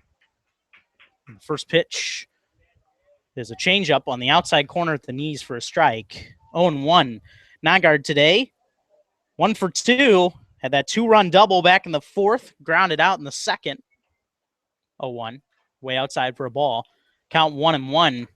And looking around the ABL, the Anchorage Bucks seize control of the AL division once again, at least for the time being, breaking the tie with the Oilers as they win the first game of that doubleheader 1-0. Fouled straight back by Nygaard. Count now 1-2. Of course, 4-0 here in Fairbanks between the Miners and Panners. Anchorage Glacier Pilots right now at Mulcahy Stadium, really putting it on the Chugiak Eagle River Chinooks in the bottom of the 4th, 7-0 in that game. Bucks and Oilers also getting underway again. Swinging through the changeup is Niles Nygaard. Another strikeout for Joe Fernandez. He starts out this inning a lot better. 1 gone here in the top of the 6th. Now bring up Zach Plunkett. Number 25, the catcher, Zach Plunkett. 6 strikeouts now for Joe Fernandez, equaling the total of James Harrington, the Miners. First pitch to Plunkett is fouled straight back. Count now 0-1 on the catcher for the Miners. 0 for 2 with a ground out and a strikeout swinging. Also taking a look around the MLB scoreboard, the Mariners over the Tigers in Detroit 11-9. And some games still going on. Top of the 9th in Arizona. Marlins over the D-backs 3-0. Angels over the Twins 7-0 in LA in the top of the 7th. Pitch to Plunkett bounces in. Fastball. Count now 1-1. Blue Jays over the Athletics right now in Oakland 7-1. Bottom 8 in that contest. Giants all over the Padres in San Diego 9-0. Orioles at home or fall on the road at New York 3-2. Mets over the Nationals 7-2 in Washington. Rays over the Phillies 1-0 in a low-scoring game in Philadelphia. Missing outside for a ball is Joe Fernandez. Count now 2-1. Braves over the Dodgers 4-3 in Atlanta. Cubs in 13 defeat the Reds 5-4 today. Cardinals over the White Sox on the south side 8-5. That fastball sails way high. Goes all the way to the backstop and then back to the plate. Count now 3-1. Royals over the Pirates 3-1 in KC. Brewers over the Indians at Miller Park 8-1 in Milwaukee. Astros fall behind early but come back to beat the Red Sox 8-3 at home. And the Rangers over the Rockies 9-0 in Colorado. Swing and a miss from Zach Plunkett. Count now full on him, 3-2. Some activity beginning to loosen the Miners bullpen. Some long toss going on. I believe it's Caleb McCann getting up and loosening also with Trent Thompson. 3-2, swung on and missed. Got Plunkett out in front of that one, did Joe Fernandez. Strikeout number 7 of the start for him. Now 2 gone here in the top of the 6th. Miners still up 4-0, and that will bring up Caleb Wood, who was 0 for 1. Grounded out to first back in the 3rd inning and walked back in the 4th. But was ultimately stranded. In a 4th inning in which the Miners were able to bat around and score 4 runs. First pitch from Joe Fernandez to Caleb Wood. It's a changeup that floats high and away for a ball. 1-0.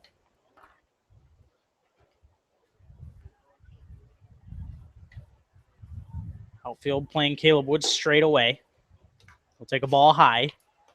Count now 2-0. Ballpark where you can really just feel the history here at Groudon Memorial Park. Taking a called strike on a curveball is Caleb Wood 2-1. This park is the old stomping grounds of MLB Hall of Famers such as Dave Winfield and Barry Bonds, among numerous other Hall of Famers. Taking the ball outside is Caleb Wood on a changeup. 3-1.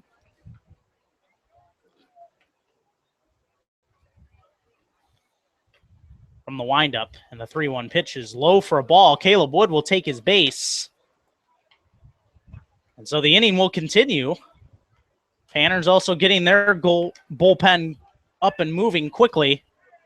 Just some long tossing for now, but that could turn more serious if the inning gets longer than the batter up at the plate, Alex Caruso.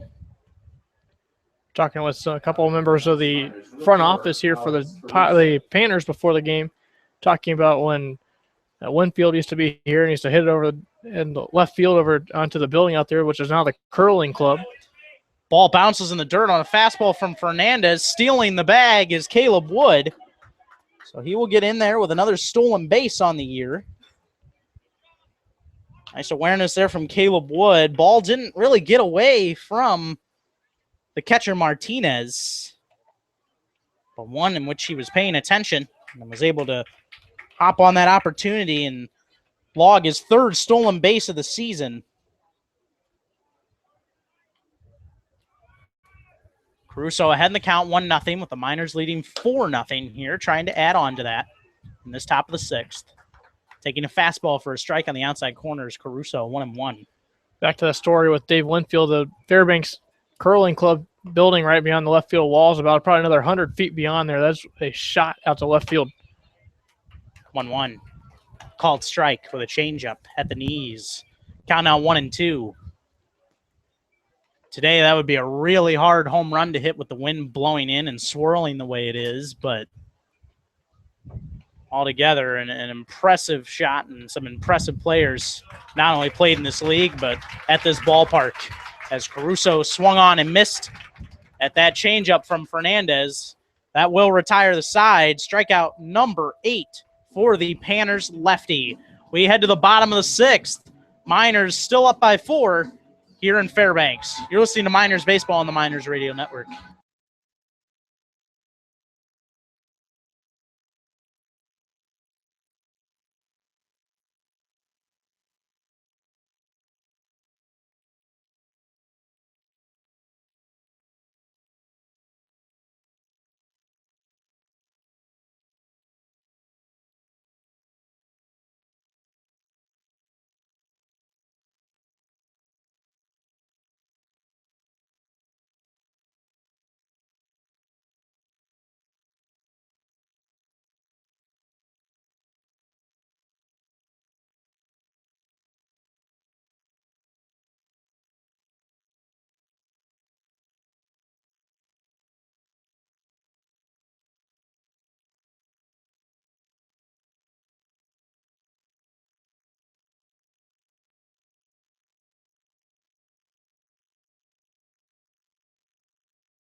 Looking for ways to get closer to the Valley's team? Now you can. Like the Matsu Miners page on Facebook. You can also follow them on Twitter at ABL Miners. Get more connected with your Miners today. On to the bottom of the sixth, that will be the middle of the order for the Alaska Goldpanners, trailing 4-0. James Harrington back to the hill and gets Bush to fly to left on one pitch. Vance Vizcaino circling under it, and he will make the catch. One gone just like that here in the bottom of the sixth inning. Another very quick out for James Harrington, who has had 5 of those one-pitch outs in this contest altogether. Been impressive so far. Very rare to see that, but it just shows how on James Harrington is this evening. Working on his best start of the season so far. This one lined towards right. This will get down for a base hit in front of Brick Paskowitz. Tried to slice towards the corner. J.D. Hearn will reach base for the second straight time. Another single for him. Goldpanners going to try and start a rally here in the bottom of the sixth, trailing by 4. And that'll bring up Scooter Bynum. That evens a hit total now at 4 apiece for each team, but the Miners have their 4 runs across the board. The Panners have yet to scratch the scoreboard yet. Scooter Bynum today 0 for 2 with a fly out to left and a strikeout swinging in the 4th. Infield shading towards double play depth now. Harrington's first pitch from the stretch is a called strike with a fastball on the outside corner to Scooter Bynum. 0-1. Scooter Bynum plays ball, college ball, at Arizona Western College, which is familiar. Pitching coach Matt Greeley is the director of pitchers and the pitching coach on the staff there at Arizona Western in Yuma, Arizona. Throw over to check the runner. He's back in safely. Count still 0-1 on Bynum. Harrington takes a look towards first, and here's the 0-1. This one's grounded to first. Nishioka was going to try to throw to second, but instead somewhat bobbled the exchange between his glove and his hand. So instead, he'll just go to the bag. It'll be 3 unassisted put out of Scooter Bynum. Runner will move up to second, and that will bring up Austin O'Banion, the DH. Smart play by Nishioka there not to make a play more disastrous than it could have been. Having a ball bobble in your glove and throwing it into left field would have been disastrous on that play. He makes a smart play and gets you out of first base. Harrington going to throw over to check Hearn as Caleb Wood was covering, and he's back in safely. Third time that a runner has reached second base for this Goldpanners team. Once has a runner been able to advance to third, but no runs have come across as the Miners lead 4-0. This one hit well towards left. Vizcaino on his horse moving towards the corner and gets to that one to retire the side. O'Banion was threatening to double one into the corner there to try and bring home a run, but instead James Harrington gets through 6 strong innings of scoreless baseball here at Groudon Memorial Park. When we come back, Kyle Howard will take over the play-by-play duties for the rest of this one. Miners 4, Goldpanners nothing. You are listening to Miners Baseball on the Miners Radio Network.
We move now to the top of the 7th inning here in Fairbanks, and it's a new pitcher taking over on the hill for the Alaska Goldpanners in a 4-0 game. The Miners find themselves ahead here. They get their 4 runs in the top of the 4th inning.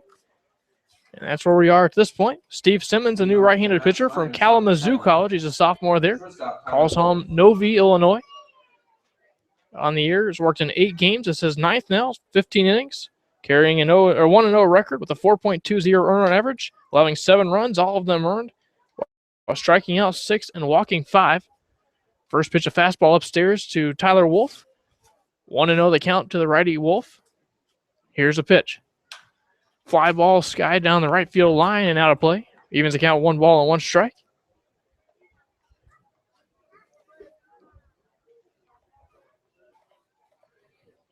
The new pitcher means the night is done for Joe Fernandez. Works 6 innings, allows 5 hits, 4 runs, all of them earned, while striking out 8 and walking 4. Here's a line drive hit in the left center field gap. That'll fall in between the center fielder Scooter Bynum and the left fielder Anthony Seminaris, Picking up in center field is Bynum and firing back in the infield. That's a base hit to lead off the inning for Tyler Wolf. Another base runner for the Miners here, the 5th hit of the night. That was a rocket off the bat of Tyler Wolf. Really picked up that pitch well from Simmons. Looked like it was low in the strike zone, but was able to get his bat down there and drive through that one strongly. And placed it very nicely into that left center field gap. Only a single, though, for him, as Bynum was able to cut it off very nicely and hold him there. First pitch, a fastball to Pasquis that misses away. 1 ball, no strikes. Brick officially 1 for 2 in the day. Singled his last time up in the 5th. Also walked and came around to score in the 4th inning. That was a 4-run 4th inning for the Miners. Here's a 1-0.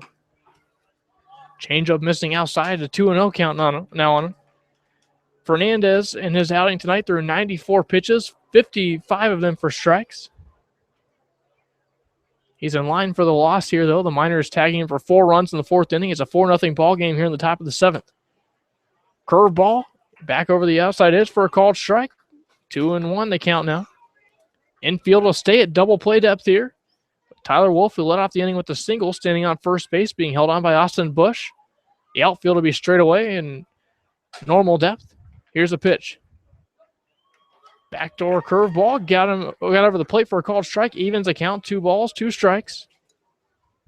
The lefty Brick Paskowitz stepping to the plate. It's the righty and Simmons. Simmons comes set. He delivers. Curveball, try to get over the plate, but misses a little bit low. 3-2. The count is full. No one out here in the inning. A 4-0 ball game. The Miners are on top. Runner on first base for Brick Paskowitz. Austin Bush holding him on at first. He goes right now as the pitch is taken outside for a ball. So ball 4 issued to Brick Paskowitz. And now a single and a walk allowed by the pitcher Steve Simmons to start. Not the start he's looking for. As 2 base runners on, nobody out here in the inning. And because of that tough start, the Goldpanners quickly going to get some more pitchers up in the bullpen. Those were 2 tough takes for Brick Paskowitz. Pitches that really hard to lay off of. But he has a great eye and showed it there. Drawing a tough walk for Simmons to swallow out there at the mound. Now 2 runners on, nobody out here in the top of the 7th. So with 2 runners on, nobody out, it's Matt DiOrio to the plate. First pitch fastball paints the outer edge. Called strike, 0-1 to him. Matt today is officially 1 for 3. He struck out looking his first time up. Grounded out to first base his last time up, but that middle at bat was a big one. He doubled in the left center field gap and would come around to score that inning. And he lined this one in the left center field gap. That's going to find Green, and that's going all the way to the wall. Rounding third base and coming around to score is Tyler Wolf. The wave around Pasquis. There will be no throw home. Another double for Matt DiOrio. 2 more runs across the plate. It's 6-0 Miners here in the 7th. You really hashed on Matt DiOrio hitting those gaps earlier in the game, Kyle. Something that he's done all year. And again, another perfect example, a play that you can't defend against. I mean, there's no defense for that. Even if you try to shade towards one gap, he'll hit it in the opposite gap. That's the exact blueprint of what the the skipper, Ben Taylor, wants his players to do. He loves to see his guys use the middle of that field. And Matt DiOrio using it to his extreme advantage once again here. 2-run double, plates 2 more, and Miners really starting to blow this one open here, Kyle. And now with double number 7 on the year. RBIs number 15 and 16 for DiOrio. The Miners have jumped out in front 6-0. Miners trying to clinch the NL division tonight and look in good shape to do that. Barring something unforeseen in the last few innings, they need just 9 outs to do so. They have a 6-0 lead. Looking to add to it here with Tanner Nishioka coming to the plate. The meeting breaking up on the hill. Certainly not the start that Steve Simmons was hoping for. Allowing a base hit and a walk, and then a double on the gap to Matt DiOrio to plate both of those guys. 2 runs home already here in the top of the 7th inning. Nobody out, and DiOrio standing on second. First pitch, a curveball in there for a called strike to Tanner Nishioka, 0-1 to him. Tanner looking for his first hit of the night. He's 0 for 2 and was hit by a pitch back in the 4th inning. Here's a pitch. Ground ball off the mound and into center field for a base hit. They're going to wave around DiOrio. Bynum's throw home is on line, and sliding under the tag safely is Matt DiOrio. It was a beautiful throw from Scooter Bynum. And sliding underneath the tag was Matt DiOrio. He scores to make it a 7-0 ball game. On to second base on the throw goes Tanner Nishioka. A single and an RBI for Tanner Nishioka. The Miners continue to play out-on here in the 7th inning. Every pitcher in the ABL has to beware when Tanner Nishioka is up because he is lacing shots back up the middle, loves to use the middle of the field just like the batter before him, Matt DiOrio, did. He puts one right back up the middle on the ground, no chance for anyone to stop it, and it was a ball on a great throw from Scooter Bynum, but Matt DiOrio had a good jump and was running hard and able to beat the tag. That's going to be it for Steve Simmons. He does not retire a batter and allows 3 runs, still responsible for the runner Nishioka, who stands on second base. But in a moment, we'll have a new pitcher here in the top of the 7th inning. 3 runs already across for the Miners in a 7-0 ball game here in Fairbanks. Listen to Matsu Miners Baseball. We'll be back in a moment on your Matsu Miners Radio Network.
New pitcher on the hill here in the top of the 7th inning. It's Nick Jansen. Jansen working his 7th ball game of the year. 2 of those were starts, working in 13 2/3 innings at this point. Holding a 1-0 record this year. 0-2 record, with a 7.24 earned run average. He works now, having allowed 13 runs, 11 of those earned, striking out 7 and walking 9. He faces Vance Vizcaino, who flares this one to shallow right center field. Coming on and making the catch out in shallow right field is Andrew Carrillo, the second baseman. That's out number 1 here in the inning on a 1 pitch off the left hand of the left-hander and Jansen. He comes in here and has a bit of a calming effect, trying to settle down this game a bit. Miners really threatening to blow this one open, although they, in many ways, they have, leading 7-0, but trying to stop the damage here. from getting even worse. Jansen got a 1-pitch out. First pitch to Niles Nygaard outside for a ball. Niles having a good night for himself as well. He's officially 1 for 3, but he had a double that played the first 2 runs of the ball game for the Miners. As he flares this one to right field, giving chase toward the right field line, and coming in to make the catch is the right fielder, Evan Castellato. 2 outs here in the inning quickly as Jansen retires the first 2 guys in order, but the book closed on Simmons. Simmons does not retire a batter facing 4 batters, allowing 3 runs, all of them earned on 3 hits, while walking a batter as well. Certainly not the start you wanted to have there, but Miners looking to play add-on as Jansen coming here and has retired the first 2 guys, is now facing Plunkett. Fastball now center field, or to second base, the ball goes into center field. They tried to pick off Nishioka to the catcher, Rene Martinez. The ball slipped under the glove of the second baseman, Andrew Carrillo. So advancing to third base goes Tanner Nishioka on the throw. That'll be an error in the catcher, Rene Martinez. So now Zach Plunkett bats with a runner on third base, 2 outs here in the inning. 3 runs already in. 7-0 Miners. Fastball runs outside now. 2-0 the count to the catcher. Second error of this game for the Panners, a costly one. This runner able to move up even further into scoring position. Called strike on the outside edge now to Plunkett. Evens the count, 2 balls, 2 strikes. 2 balls, 1 strike make that. Here's a pitch. Fastball runs away and misses. 3 balls in, 1 strike now to Plunkett, the catcher. Trying to find a hole somewhere to get a base hit to plate another run, making an 8-0 ball game and 7-0 as we stand here in the 7th inning. But instead, he swings and misses this one and makes it a full count. 3 balls, 2 strikes, 2 men out. Tanner Nishioka will likely be off and running from third base. Doesn't have to, but most likely will if the ball is hit and play anywhere. Here's a pitch. Ball misses down low for a ball. That's a walk issue to Zach Plunkett with 2 men out. The first guy that's reached base against Jansen here. So now runners on the corners, 2 men out for Caleb Wood.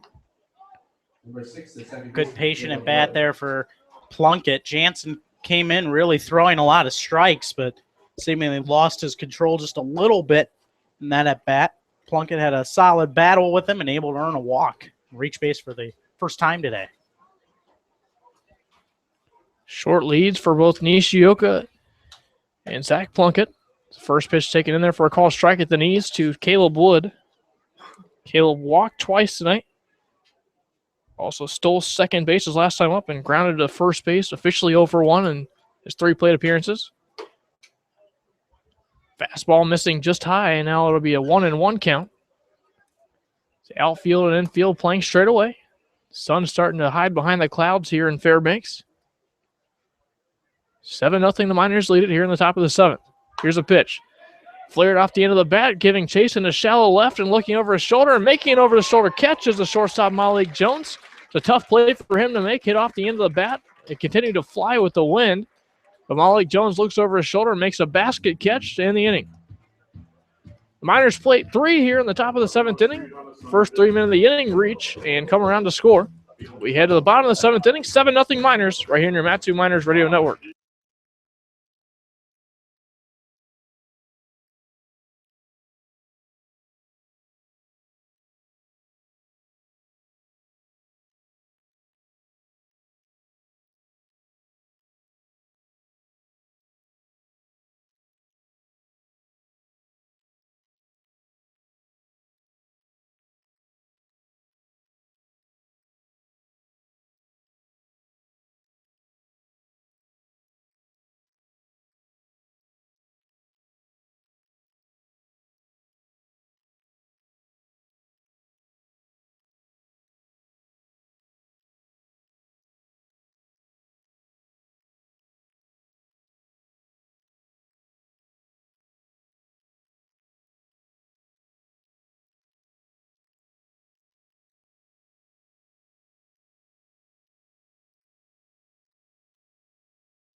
After firing a 6-pitch inning in the bottom half of the 6th inning, James Harrington assumes the mound once again here in the bottom half of the 7th inning.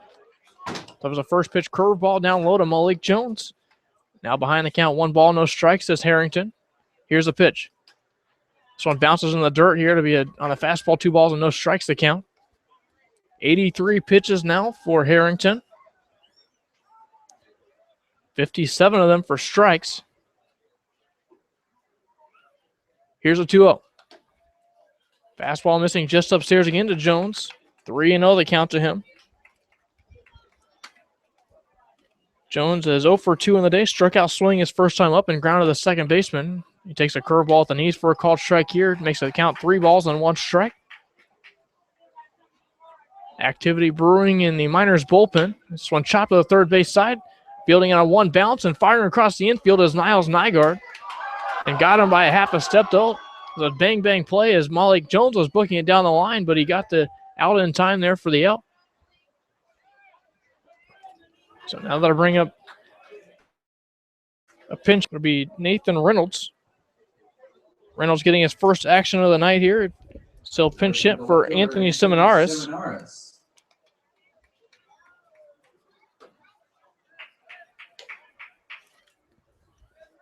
First pitch in there for a called strike. 0-1 the count. Here's the pitch. Foul down the right field line.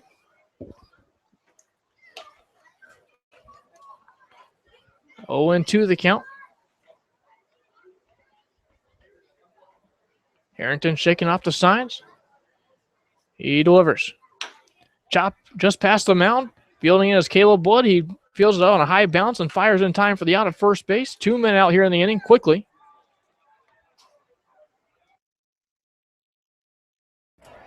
Hunter Simmons gathering that one as he checks in the ball game for Tanner Nishioka at first base. 7-0 ball game here in the bottom half of the 7th inning. That'll bring up now the top of the order. Rene Martinez has reached base all 3 times. He singled back in the first, struck out swing and reached on a wild pitch, and also singled again in the 5th. First pitch, a ball down low and a curveball that misses. 1-0 the count to the catcher Rene Martinez. Here's the 1-0. Fastball missing down low and away. 2-0 the count now on Martinez. Outfield backing up slightly for him. Everyone else playing straight away. The sun peeping through the clouds again here in Fairbanks. Here's the line, the 2-0. Try to get him with the fastball here, and it just misses outside. So 3-0 count now on Martinez. The line and the 3-0. Here's the pitch. Curveball in there for a called strike. 3-1 the count now. Harrington trying to retire the side in order. Here's a 3-1. Fly ball hit back to center field and backing up toward the right center field line or gap now, making the catch is the center fielder Caruso. A 1-2-3 inning turned by James Harrington as we head to the top of the 8th now. 7-0 Miners as they come to bat in the 8th. Listen to Matsu Miners Baseball on the Matsu Miners Radio Network.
For up-to-date scores, schedules, rosters, and much more, visit www.alaskabaseballleague.com.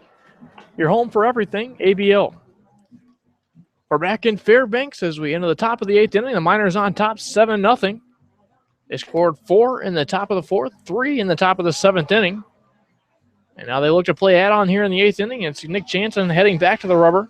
Jansen did a good job of having damage control, having Nishioka on base as he entered the ball game after an unsuccessful performance from Steve Simmons out in relief, allowing the first 3 runners he faced to score at least, and all 4 runners to reach base did Simmons. But Jansen able to get the next 3 guys retired in order and leave Nishioka stranded on third base. That'll bring up Alex Caruso. Caruso looking for his first base hit of the night, officially 0 for 4 in the night. Very interesting to see a night where the Miners have 7 runs and Caruso hasn't been able to contribute much to it tonight offensively. Fastball inside for a ball. 1 ball, no strikes. Caruso usually a major contributor in the big games. The Miners have scored a lot of runs. Fastball missing away, 2 balls and no strikes. Caruso like to get a base hit somewhere in the gap here to play another run. The Miners, with 7 runs already on the board, trying to play add-on. Here's the pitch. Slap to the shortstop. Malik Jones fields it off the grass and fires in time for the out by half a step. Retired is Alex Caruso. So now it'll be Tyler Wolf stepping into the plate with 1 out here in the inning. Tonight might hurt Alex Caruso's batting average a little bit, but definitely not his confidence. Sometimes players, just the way baseball is played, have a rough night, and that's the way it's been for Caruso. But, he'll come back tomorrow. One of those everyday guys that comes in and contributes a lot for this team. He'll be back and ready tomorrow at the plate. Just not quite his night tonight. Here's Tyler Wolf stepping up to the plate now. He's 2 for 3 in the night, walked and a single twice and scored a run. Wolf digs back in with a 1-0 count on him. Here it is. Fastball missing low and away. It's 2-0. But Caruso, as you mentioned, a guy that could have an 0 for 5 night, but come back and go 4 for 4 the very next night. He's a guy that a bad night doesn't seem to bother him. He'll come back out there and play well the very next night. It's just one of those things with baseball sometimes. This one chopped to the third base side, fielding and throwing, moving toward his left in time is J.D. Hearn for the out. 2 men out here in the inning. First 2 retired for the Miners. That'll bring up Brick Paskowitz. Paskowitz has reached base 3 times tonight in his 4 plate appearances, has walked twice and scored once. Scored twice to make that. But now we're actually going to have a pinch hitter now. It'll be Chris Hall to step in for him. 7-0 ball game. They're going to enter Chris Hall defensively out in right field. At the end of this inning, most likely. First pitch missing down low for a ball. 1-0 to Chris Hall. All the left-handed batter. Here's the 1-0. Line in a right field, but it's going to be robbed away by Austin Bush.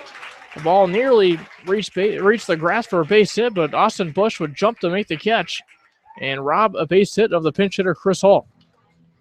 Miners are retired in order as we head to the bottom of the 8th inning. 7-0 Miners on top. Listen to Matsu Miners Baseball on the Matsu Miners Radio Network.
The night is done for James Harrington, and what a night it was.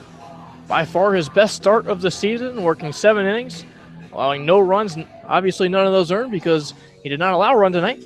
Allowing 5 hits, striking out 6, walking 1, and facing 28 batters. He is in line for the win, a 7-0 lead as he exits the ball game. We're now in the bottom half of the 8th inning here in Fairbanks. And the new pitcher going to be Caleb McCann to try to keep things right where they're at. Miners looking for that win to clinch the NL division here. They turn to McCann to keep it right where it's at. Now working in his 12th game, 13 1/3 innings pitched so far, allowing 3 runs, all of them earned. Allowing 9 hits in the process, striking out 7, walking 7, carrying an 0-0 record with a 2.02 earned run average. Been very effective on in relief for the Miners this season as a right-hander. Attending Appalachian State, also from McLeansville, North Carolina. Now we'll start the inning off. First pitch fouled away by Evan Castellato, the right fielder. Harrington on the night threw 93 pitches, 63 of those for strikes. Curveball just misses inside, had a little too much bite on it. Evens the count, 1 ball and 1 strike on the left-hander Castellato. Harrington was pounding the strike zone all night long. Fastball missing away, now 2-1 the count. Is McCann trying to do just as Harrington did and make it look easy. Fastball gets the outer edge here, now a 2-2 count. Really only 1 jam for Harrington tonight. He had runners on the corners that he was able to leave stranded. The rest of the night seemed to be pretty quick for him. Fastball just high for a ball. 3-2 the count now on Castellato. 0 for 3 on the night. 2 flyouts and a strikeout. Here's the payoff pitch. Slap foul back behind the screen. The foul ball or home run does damage to your car. Visit the folks at the Valley's locally owned and operated Napa Auto Parts. They're in Big Lake, Palmer, and Wasilla. Visit www.napaalaska.com. McCann ready with the payoff pitch. It's grounded back up the middle. Fielding toward the second base bag and throwing in time is Caleb Wood. Caleb Wood took a step towards second base, reached across his body, and fired over to Hunter Simmons at first to get the out. 1 man out here in the bottom of the 8th inning.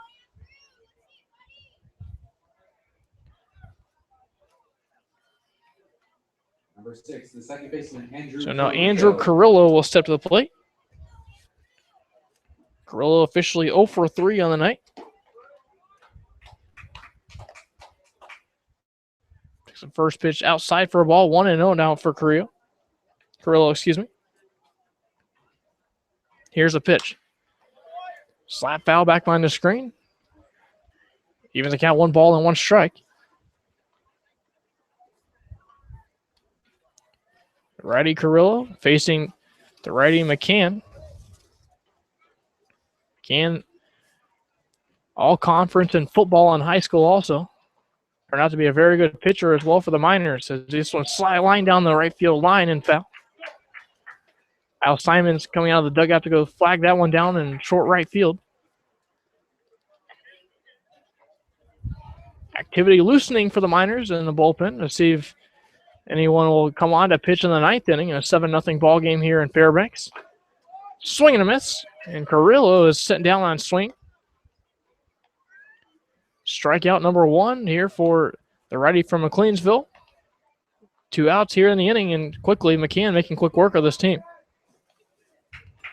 Yeah, Harrington trying to follow up in the performance of James Harrington. Another masterful performance on the hill tonight.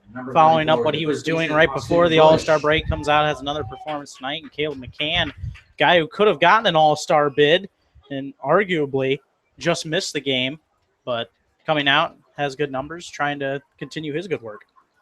Austin Bush steps up and takes a first pitch strike at the knees.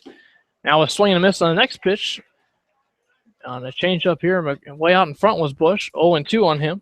Bush singled his first time up and has since popped out to second base and flew out to left field. McCann making quick work, delivers. This one slap fouled on the first base line, but just barely. Rolls all the way to the Miners' dugout down the right field line. But an 0-2 count coming from McCann.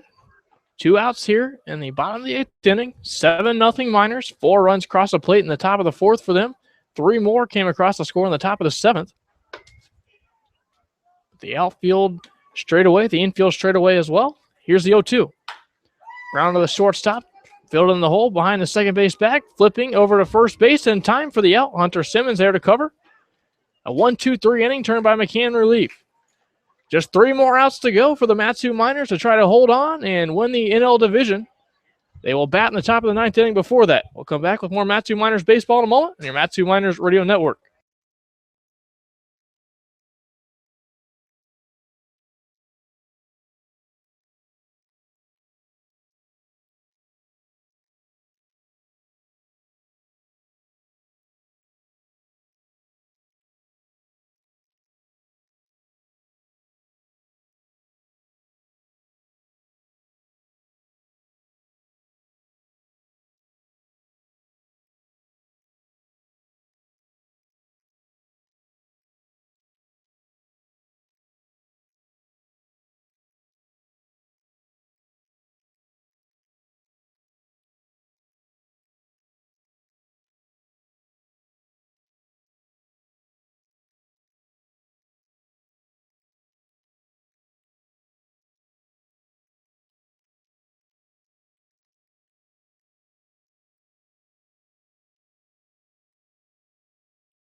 Larry Stewart is a new pitcher for the Alaska Goldpanners as we head to the top of the 9th inning.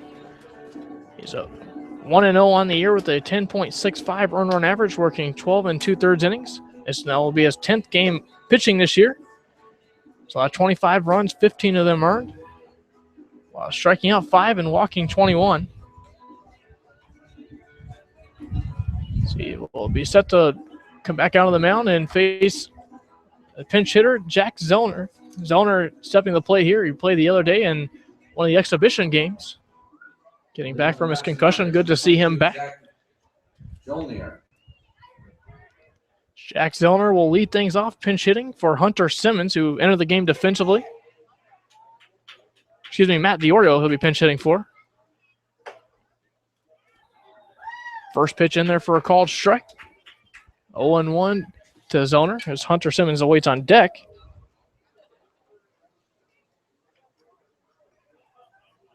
The lefty comes set. He delivers home. Curveball floats up high for a ball. 1-1 the count now. Stewart trying to retire the Miners here in the 9th inning to keep it a 7-0 ball game as the Panners will attempt to rally in the bottom of the 9th inning. Curveball missing outside for a ball. 2-1 the count now on Zellner.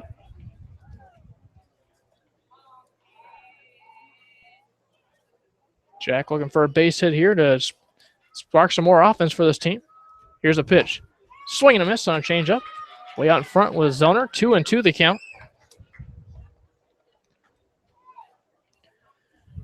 Jack looking for his 6th hit of the season at a 125 clip with 1 triple and 3 knocked in. Bats from the left side against the lefty here. Here's a pitch. Chop to the second base side. Charging in on it and firing in time is Carrillo for the out. So 1 man out here to start the 9th inning. As a pinch hitter, Zellner is retired. That'll bring up Hunter Simmons for his first at bat of the night here. Well, not the result that Jack Zellner wanted. Good to see him back in the lineup and going at 100%. Had a good performance in the exhibition games on Saturday. The Miners were able to play. So they're, of course, very happy. And it's good to see that he's back in and functioning 100% here for this team and contributing to their effort. First pitch, a fastball and misses away. 1-0 on Hunter Simmons, batting for the first time tonight. Into the game defensively for Tanner Nishioka. Swing and a miss. Now a 1-1 count coming. 1-1 count. One man out here in the top of the ninth inning. 7-0 Miners lead it. 7 runs, 7 hits. No errors for the Miners.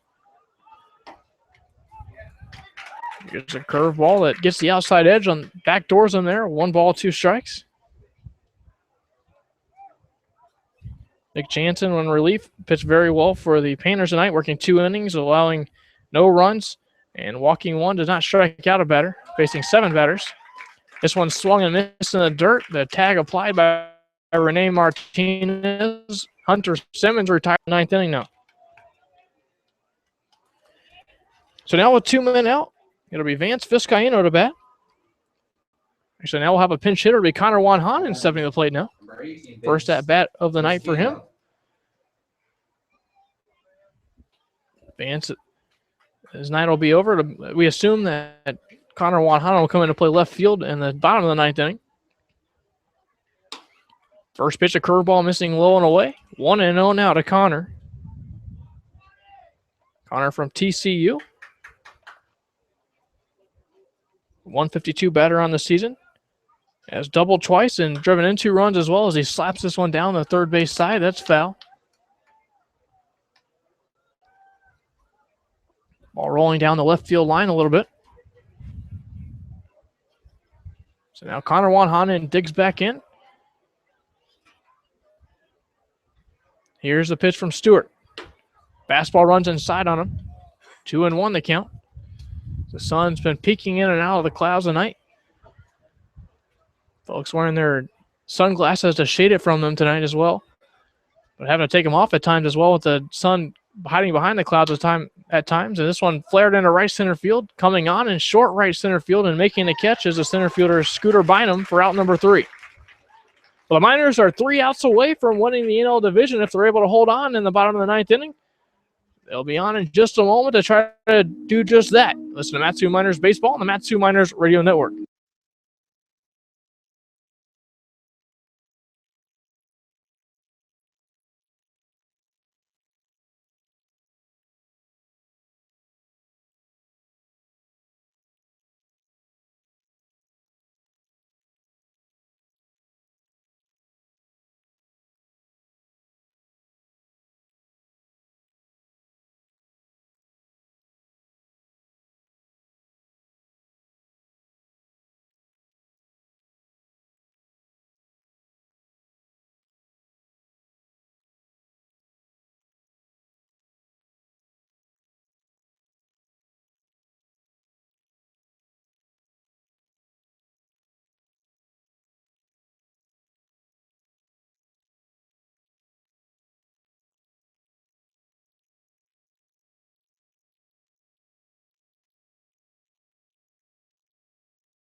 We head to the bottom of the 9th inning here as the Matsu Miners are trying to attempt to win this one in Fairbanks and send themselves on to the top of the World Series. If they're able to win this one and get the final 3 outs of this ballgame and maintain their 7-0 lead, they will be headed back to the top of the World Series. Their destination is still unknown, but what they would know is they would be the NL Division champions if they're able to do that.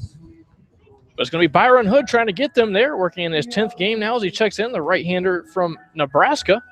So far, worked 10 2/3 innings, possessing a 1-0 record with a 5.06 earned run average, allowing 6 runs, all of them earned, while striking out 9 and walking 11. Start things off, he'll be facing third baseman J.D. Hearn. Hearn has singled twice tonight and also flopped to center. He's 2 for 3. Byron Hood, the righty, going to face Hearn here to start things. Here's a pitch. Fastball up high for a ball. 1-0. Recently Hood clocked by a scout at throwing 93 miles per hour in his fastball. Can really bring it. Just trying to blow away the Panners here in the bottom half of the ninth inning and give the Miners a win here tonight. Here's a curveball at the knees for a called strike. 1-1 evens the count. Connor Wanhanen checks into the game and moves to left field as he pinch hit for Vizcaíno in the top half of the ninth inning. All the other defensive players still the same. So I'm fouled back to the screen now. 1-2 the count. Foul ball and home run does damage to your car. Visit the folks at the Valley's locally owned and operated Napa Auto Parts. They're in Big Lake, Palmer, and Wasilla. Visit www.napaalaska.com. Stepping off the rubber for a moment is Byron Hood, now stepping back on top. And delivering the 1-2 is he. Try to get him with a fastball, but it stayed too far in on the righty Hearn. 2-2 the count. Sun peeping through the clouds yet again. Here in the bottom of the ninth inning in Fairbanks. Here's a 2-2. Slap foul on the right field line. That one actually will leave the yard here. The wind carried that one a bit. The wind blowing toward home plate that pushed that one just beyond the fence. Yeah, and occasionally at times tonight you've been able to hear that breeze in our microphones blowing straight into us.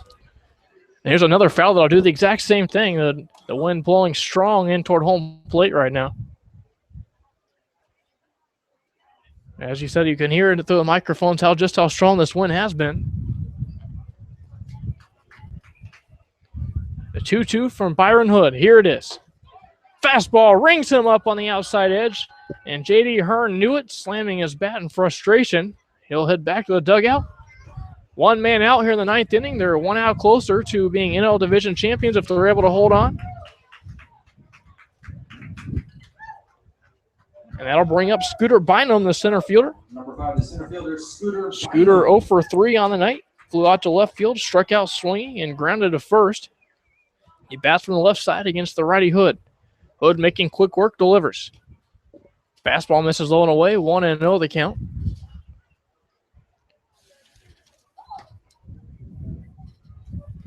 Scooter, left-handed hitter, digging back in. 2014, Major League Baseball draft pick of the Cincinnati Reds, elected ninth to sign. He swings and misses at a curveball away.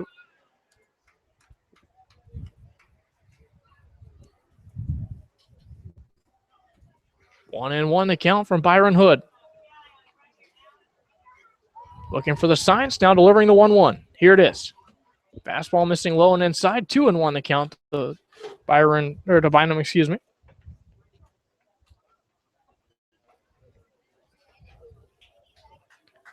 Taking a second to readjust his batting gloves is Bynum.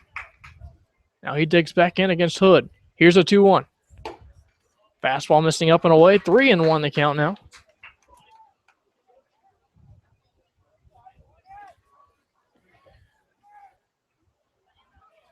Hood going to take a breather again and toe the rubber yet again. One out here in the ninth inning. 7-0 Miners are on top. Byron Hood delivers a 3-1 to Bynum. Fastball runs too far inside. Bynum works himself a walk. On to first base goes the center fielder, and now Austin O'Banion will step to the plate. Austin today has popped up to shortstop, has walked, and also lined out to left field. Looking for his first official hit with a runner on first base, and Byron Hood trying to get a ground ball double play to end it. Hunter Simmons holding Bynum at first base. First pitch in there for a called strike on a curveball. 0-1 now.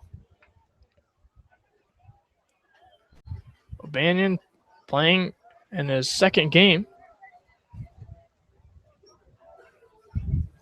He's coming set with this Hood. The look of the runner back at first. Here's a throw. Swing and a miss. 0-2. Caruso moving slightly toward the left center field gap here.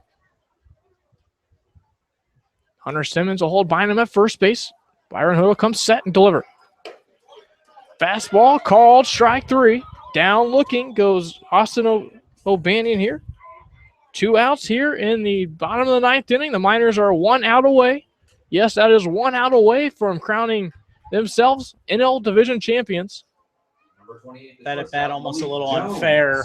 Austin O'Banion still trying to adjust to ABL play, and Byron Hood coming up throwing 93-mile-an-hour gas at him. And the hit and run is executed perfectly as the runner advances to third base, does Bynum. The ball slapped into right field by Malik Jones. So he keeps the game alive. At least one more batter does Jones. First hit of the night for him. He stands on first base. There's runners on the corners now for Seminares.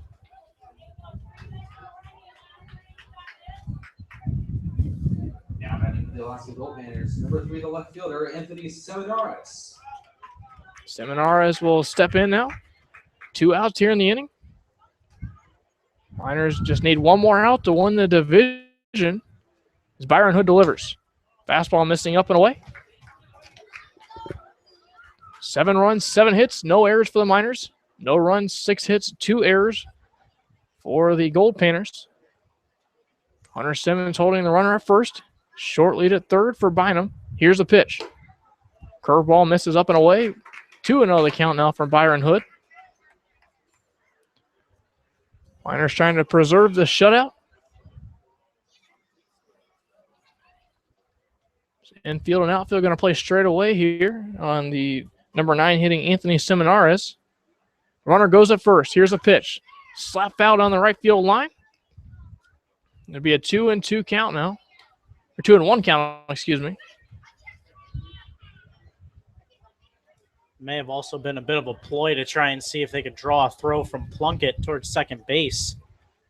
But the Panners have already used the hit and run once, so it was either designated hit and run or Jones was trying to legitimately swipe that bag there. Hood comes set, delivers a 2-1. Fastball missing up and away. 3-1 the count now on Anthony Seminares. 7-0 ball game. Byron Hood trying to make Seminares the final out of this ball game. Everyone in attendance tonight has stayed on hand. Fastball missing away. That's ball 4. Seminares works a walk. The bases will be loaded against Byron Hood. And that'll bring up Rene Martinez, who has been a thorn in the side of the Miners tonight. He's reached base 3 times in 4 trips to the plate. Singled twice. Struck out swing and reached on a wild pitch and flew out to center field. But now the base is loaded for Rene Martinez in a 7-0 ball game. Zach Plunkett for a second went up to talk to Byron Hood to keep him calm, and Miners just trying to get the final out here to get a victory. Hood from the stretch. No runners being held on with the bases being loaded. Hood will deliver home. Fastball runs inside, and it's going to clip Martinez on the back. That'll allow a run to score on the hit batsman. So a 7-1 ball game now. Credit an RBI to Rene Martinez. For Martinez, RBI number 19 of the season. Puts him 1 ahead of Alex Caruso for the Miners. That's going to bring out the pitching coach, Matt Greeley, to settle down Byron Hood now. Hood just having a little bit of trouble trying to close out. The Goldpanners have had some good at-bats in this inning and have made Hood work really hard. That was really the first unforced error, I would say, of the inning so far for Byron Hood, hitting Rene Martinez there. Brought a run in. Trent Thompson going to warm up just in case they need him. But Byron Hood, all in all, not pitching too badly, just some good at-bats here from the Panners. One mistake, really, that brought in a run. The meeting will break up now. The Miners, again, trying to nail it down here. A 7-1 ball game. That 1 run displating the last batter. The hit batsman of Rene Martinez. He gets an RBI here. And now batting with the bases loaded is the right fielder Evan Castellato, who's 0 for 4 in the night, flown out twice, struck out swinging once, and grounded to second his last time up. That was in the 8th inning. Fastball misses upstairs for a ball. 1 ball, no strikes to Castellato. They're going to take a breather for a moment. Now, step back on the rubber. The right-hander leans and fires. Curveball gets the outer edge for a called strike. 1-1 the count, 2 men out. The Miners just an out away from claiming the NL division. Here's a 1-1. Fly ball hit to left field, but that one's getting out of play. A foul ball or home run does damage to your car. Visit the folks at the Valley's locally owned and operated Napa Auto Parts. They're in Big Lake, Palmer, and Wasilla. Visit www.napaalaska.com. Byron Hood will get ready now with the 1-2 pitch. Here it comes. Ground ball to the first base side. Hunter Simmons fields an awkward hop, flips it on in time, and covering at the bag is Byron Hood. The Mat-Su Miners have won the National League Division in the ABL. Congratulations to the Mat-Su Miners who have accomplished it. They will be heading back to the top of the World Series for the second consecutive year now. Last year, the inaugural season, they got there. Lost to these same Goldpanners. Tonight, they get it done. They have won the National League Division. They won it tonight 7-1. 7 runs, 7 hits, no errors for them. 1 run, 6 hits, 2 errors for the Goldpanners. And now for Ben Taylor, a trip back there. An encouraging win against a team that swept him last year, Kevin. Absolutely. And when you look at it, I think in ways it's kind of being pushed back, all those losses to the Panners the past couple years and all that frustration. Maybe it's a bit fitting that the Miners here sealing their fate for a bid at the top of the World Series and an ABL championship, winning it here in Fairbanks on a year when the Goldpanners not quite where they want to be at in play. But the Miners came out, they really scrapped for this victory hard. They got 2 big innings in the 4th and the 7th, able to play at 7 runs, give themselves a comfortable lead. Yeah, Byron Hood had maybe just a little bit of trouble closing it out, but still able to do the job well, only gave up 1 run in the process. So when you look at it all in all, another great effort for this Miners team. They came out today and played hard and got the W. Now, Kyle, this is the first of those 3 main goals that you look at. You have the NL division, you have the overall record, and you have the ABL championship. They have one of those down now, but as we go on, those next 2 are the ones that are very difficult and the ones that are going to have to tough out and keep staying focused. With the Bucks getting that sweep in the doubleheader over the Oilers down about 10 hours south of here. Hard to imagine they're that far away from us or so, but 10 hours south here, that big sweep in Kenai after the Oilers had just fought back yesterday to tie that division. The Bucks now take a 2-game lead heading into those games tomorrow and onward. Just 3 games left between those squads now. And so those are going to be crucial. But right now it's looking like with the way the Anchorage Bucks have really picked themselves up over the course of the year, that they're going to be the team that the Miners are going to face. But there's still a lot to go. And the Miners are not focusing themselves on that. They're focusing themselves on winning day by day, improving their record, getting that overall record in the bag, and ultimately trying to build themselves into that team they want to be to win an ABL championship. Because it's been a past 2 years in which they've been top 2 in the league, ended up ultimately losing to the Goldpanners. Last year, it was in the top of the World Series format. But this year that the Miners are pushing harder than ever to try and lock down this championship. And this is a good first step for the Miners en route to their ultimate goal, Kyle. And in doing that, they beat a very good pitcher in Joe Fernandez, coming into the year with a 3-1 record with a 1.12 earned run average.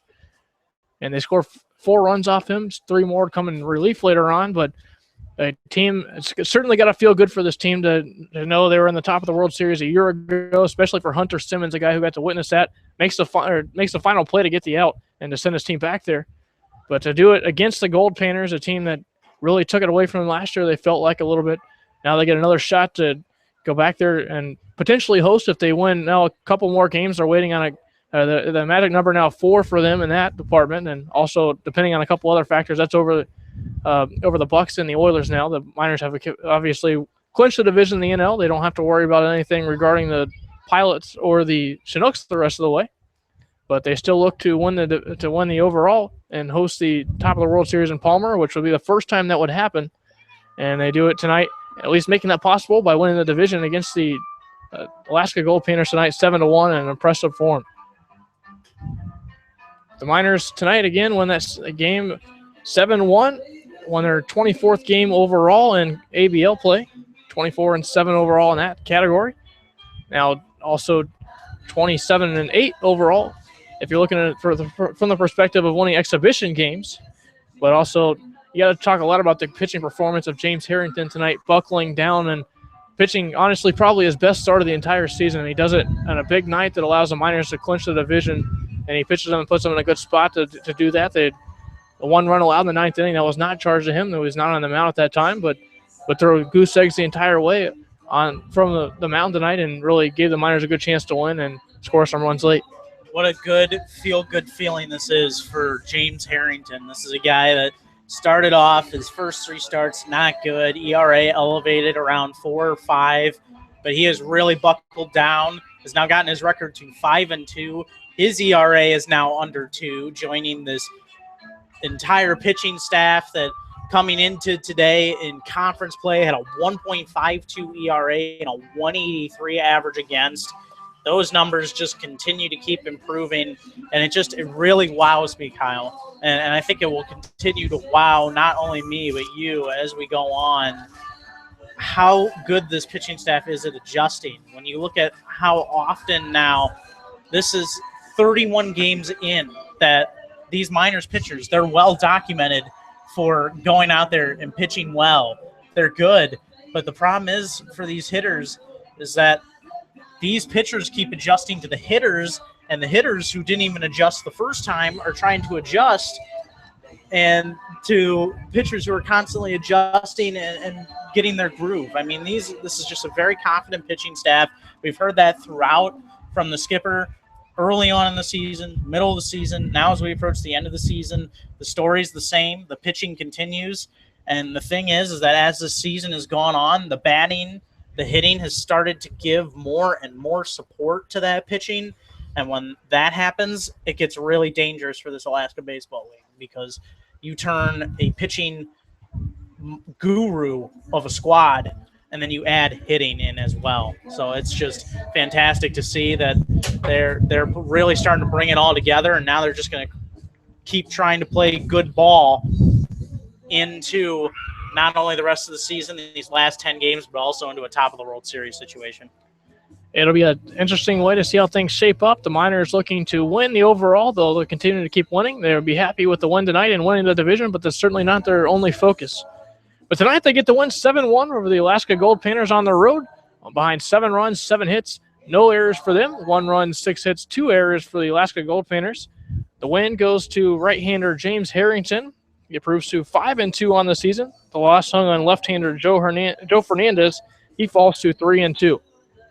Tonight we'll be back at it again here in Fairbanks. Kyle Howard and Kevin Peel will be back with you tomorrow night. And pregame beginning at 6:45, so make sure you stay tuned for that one.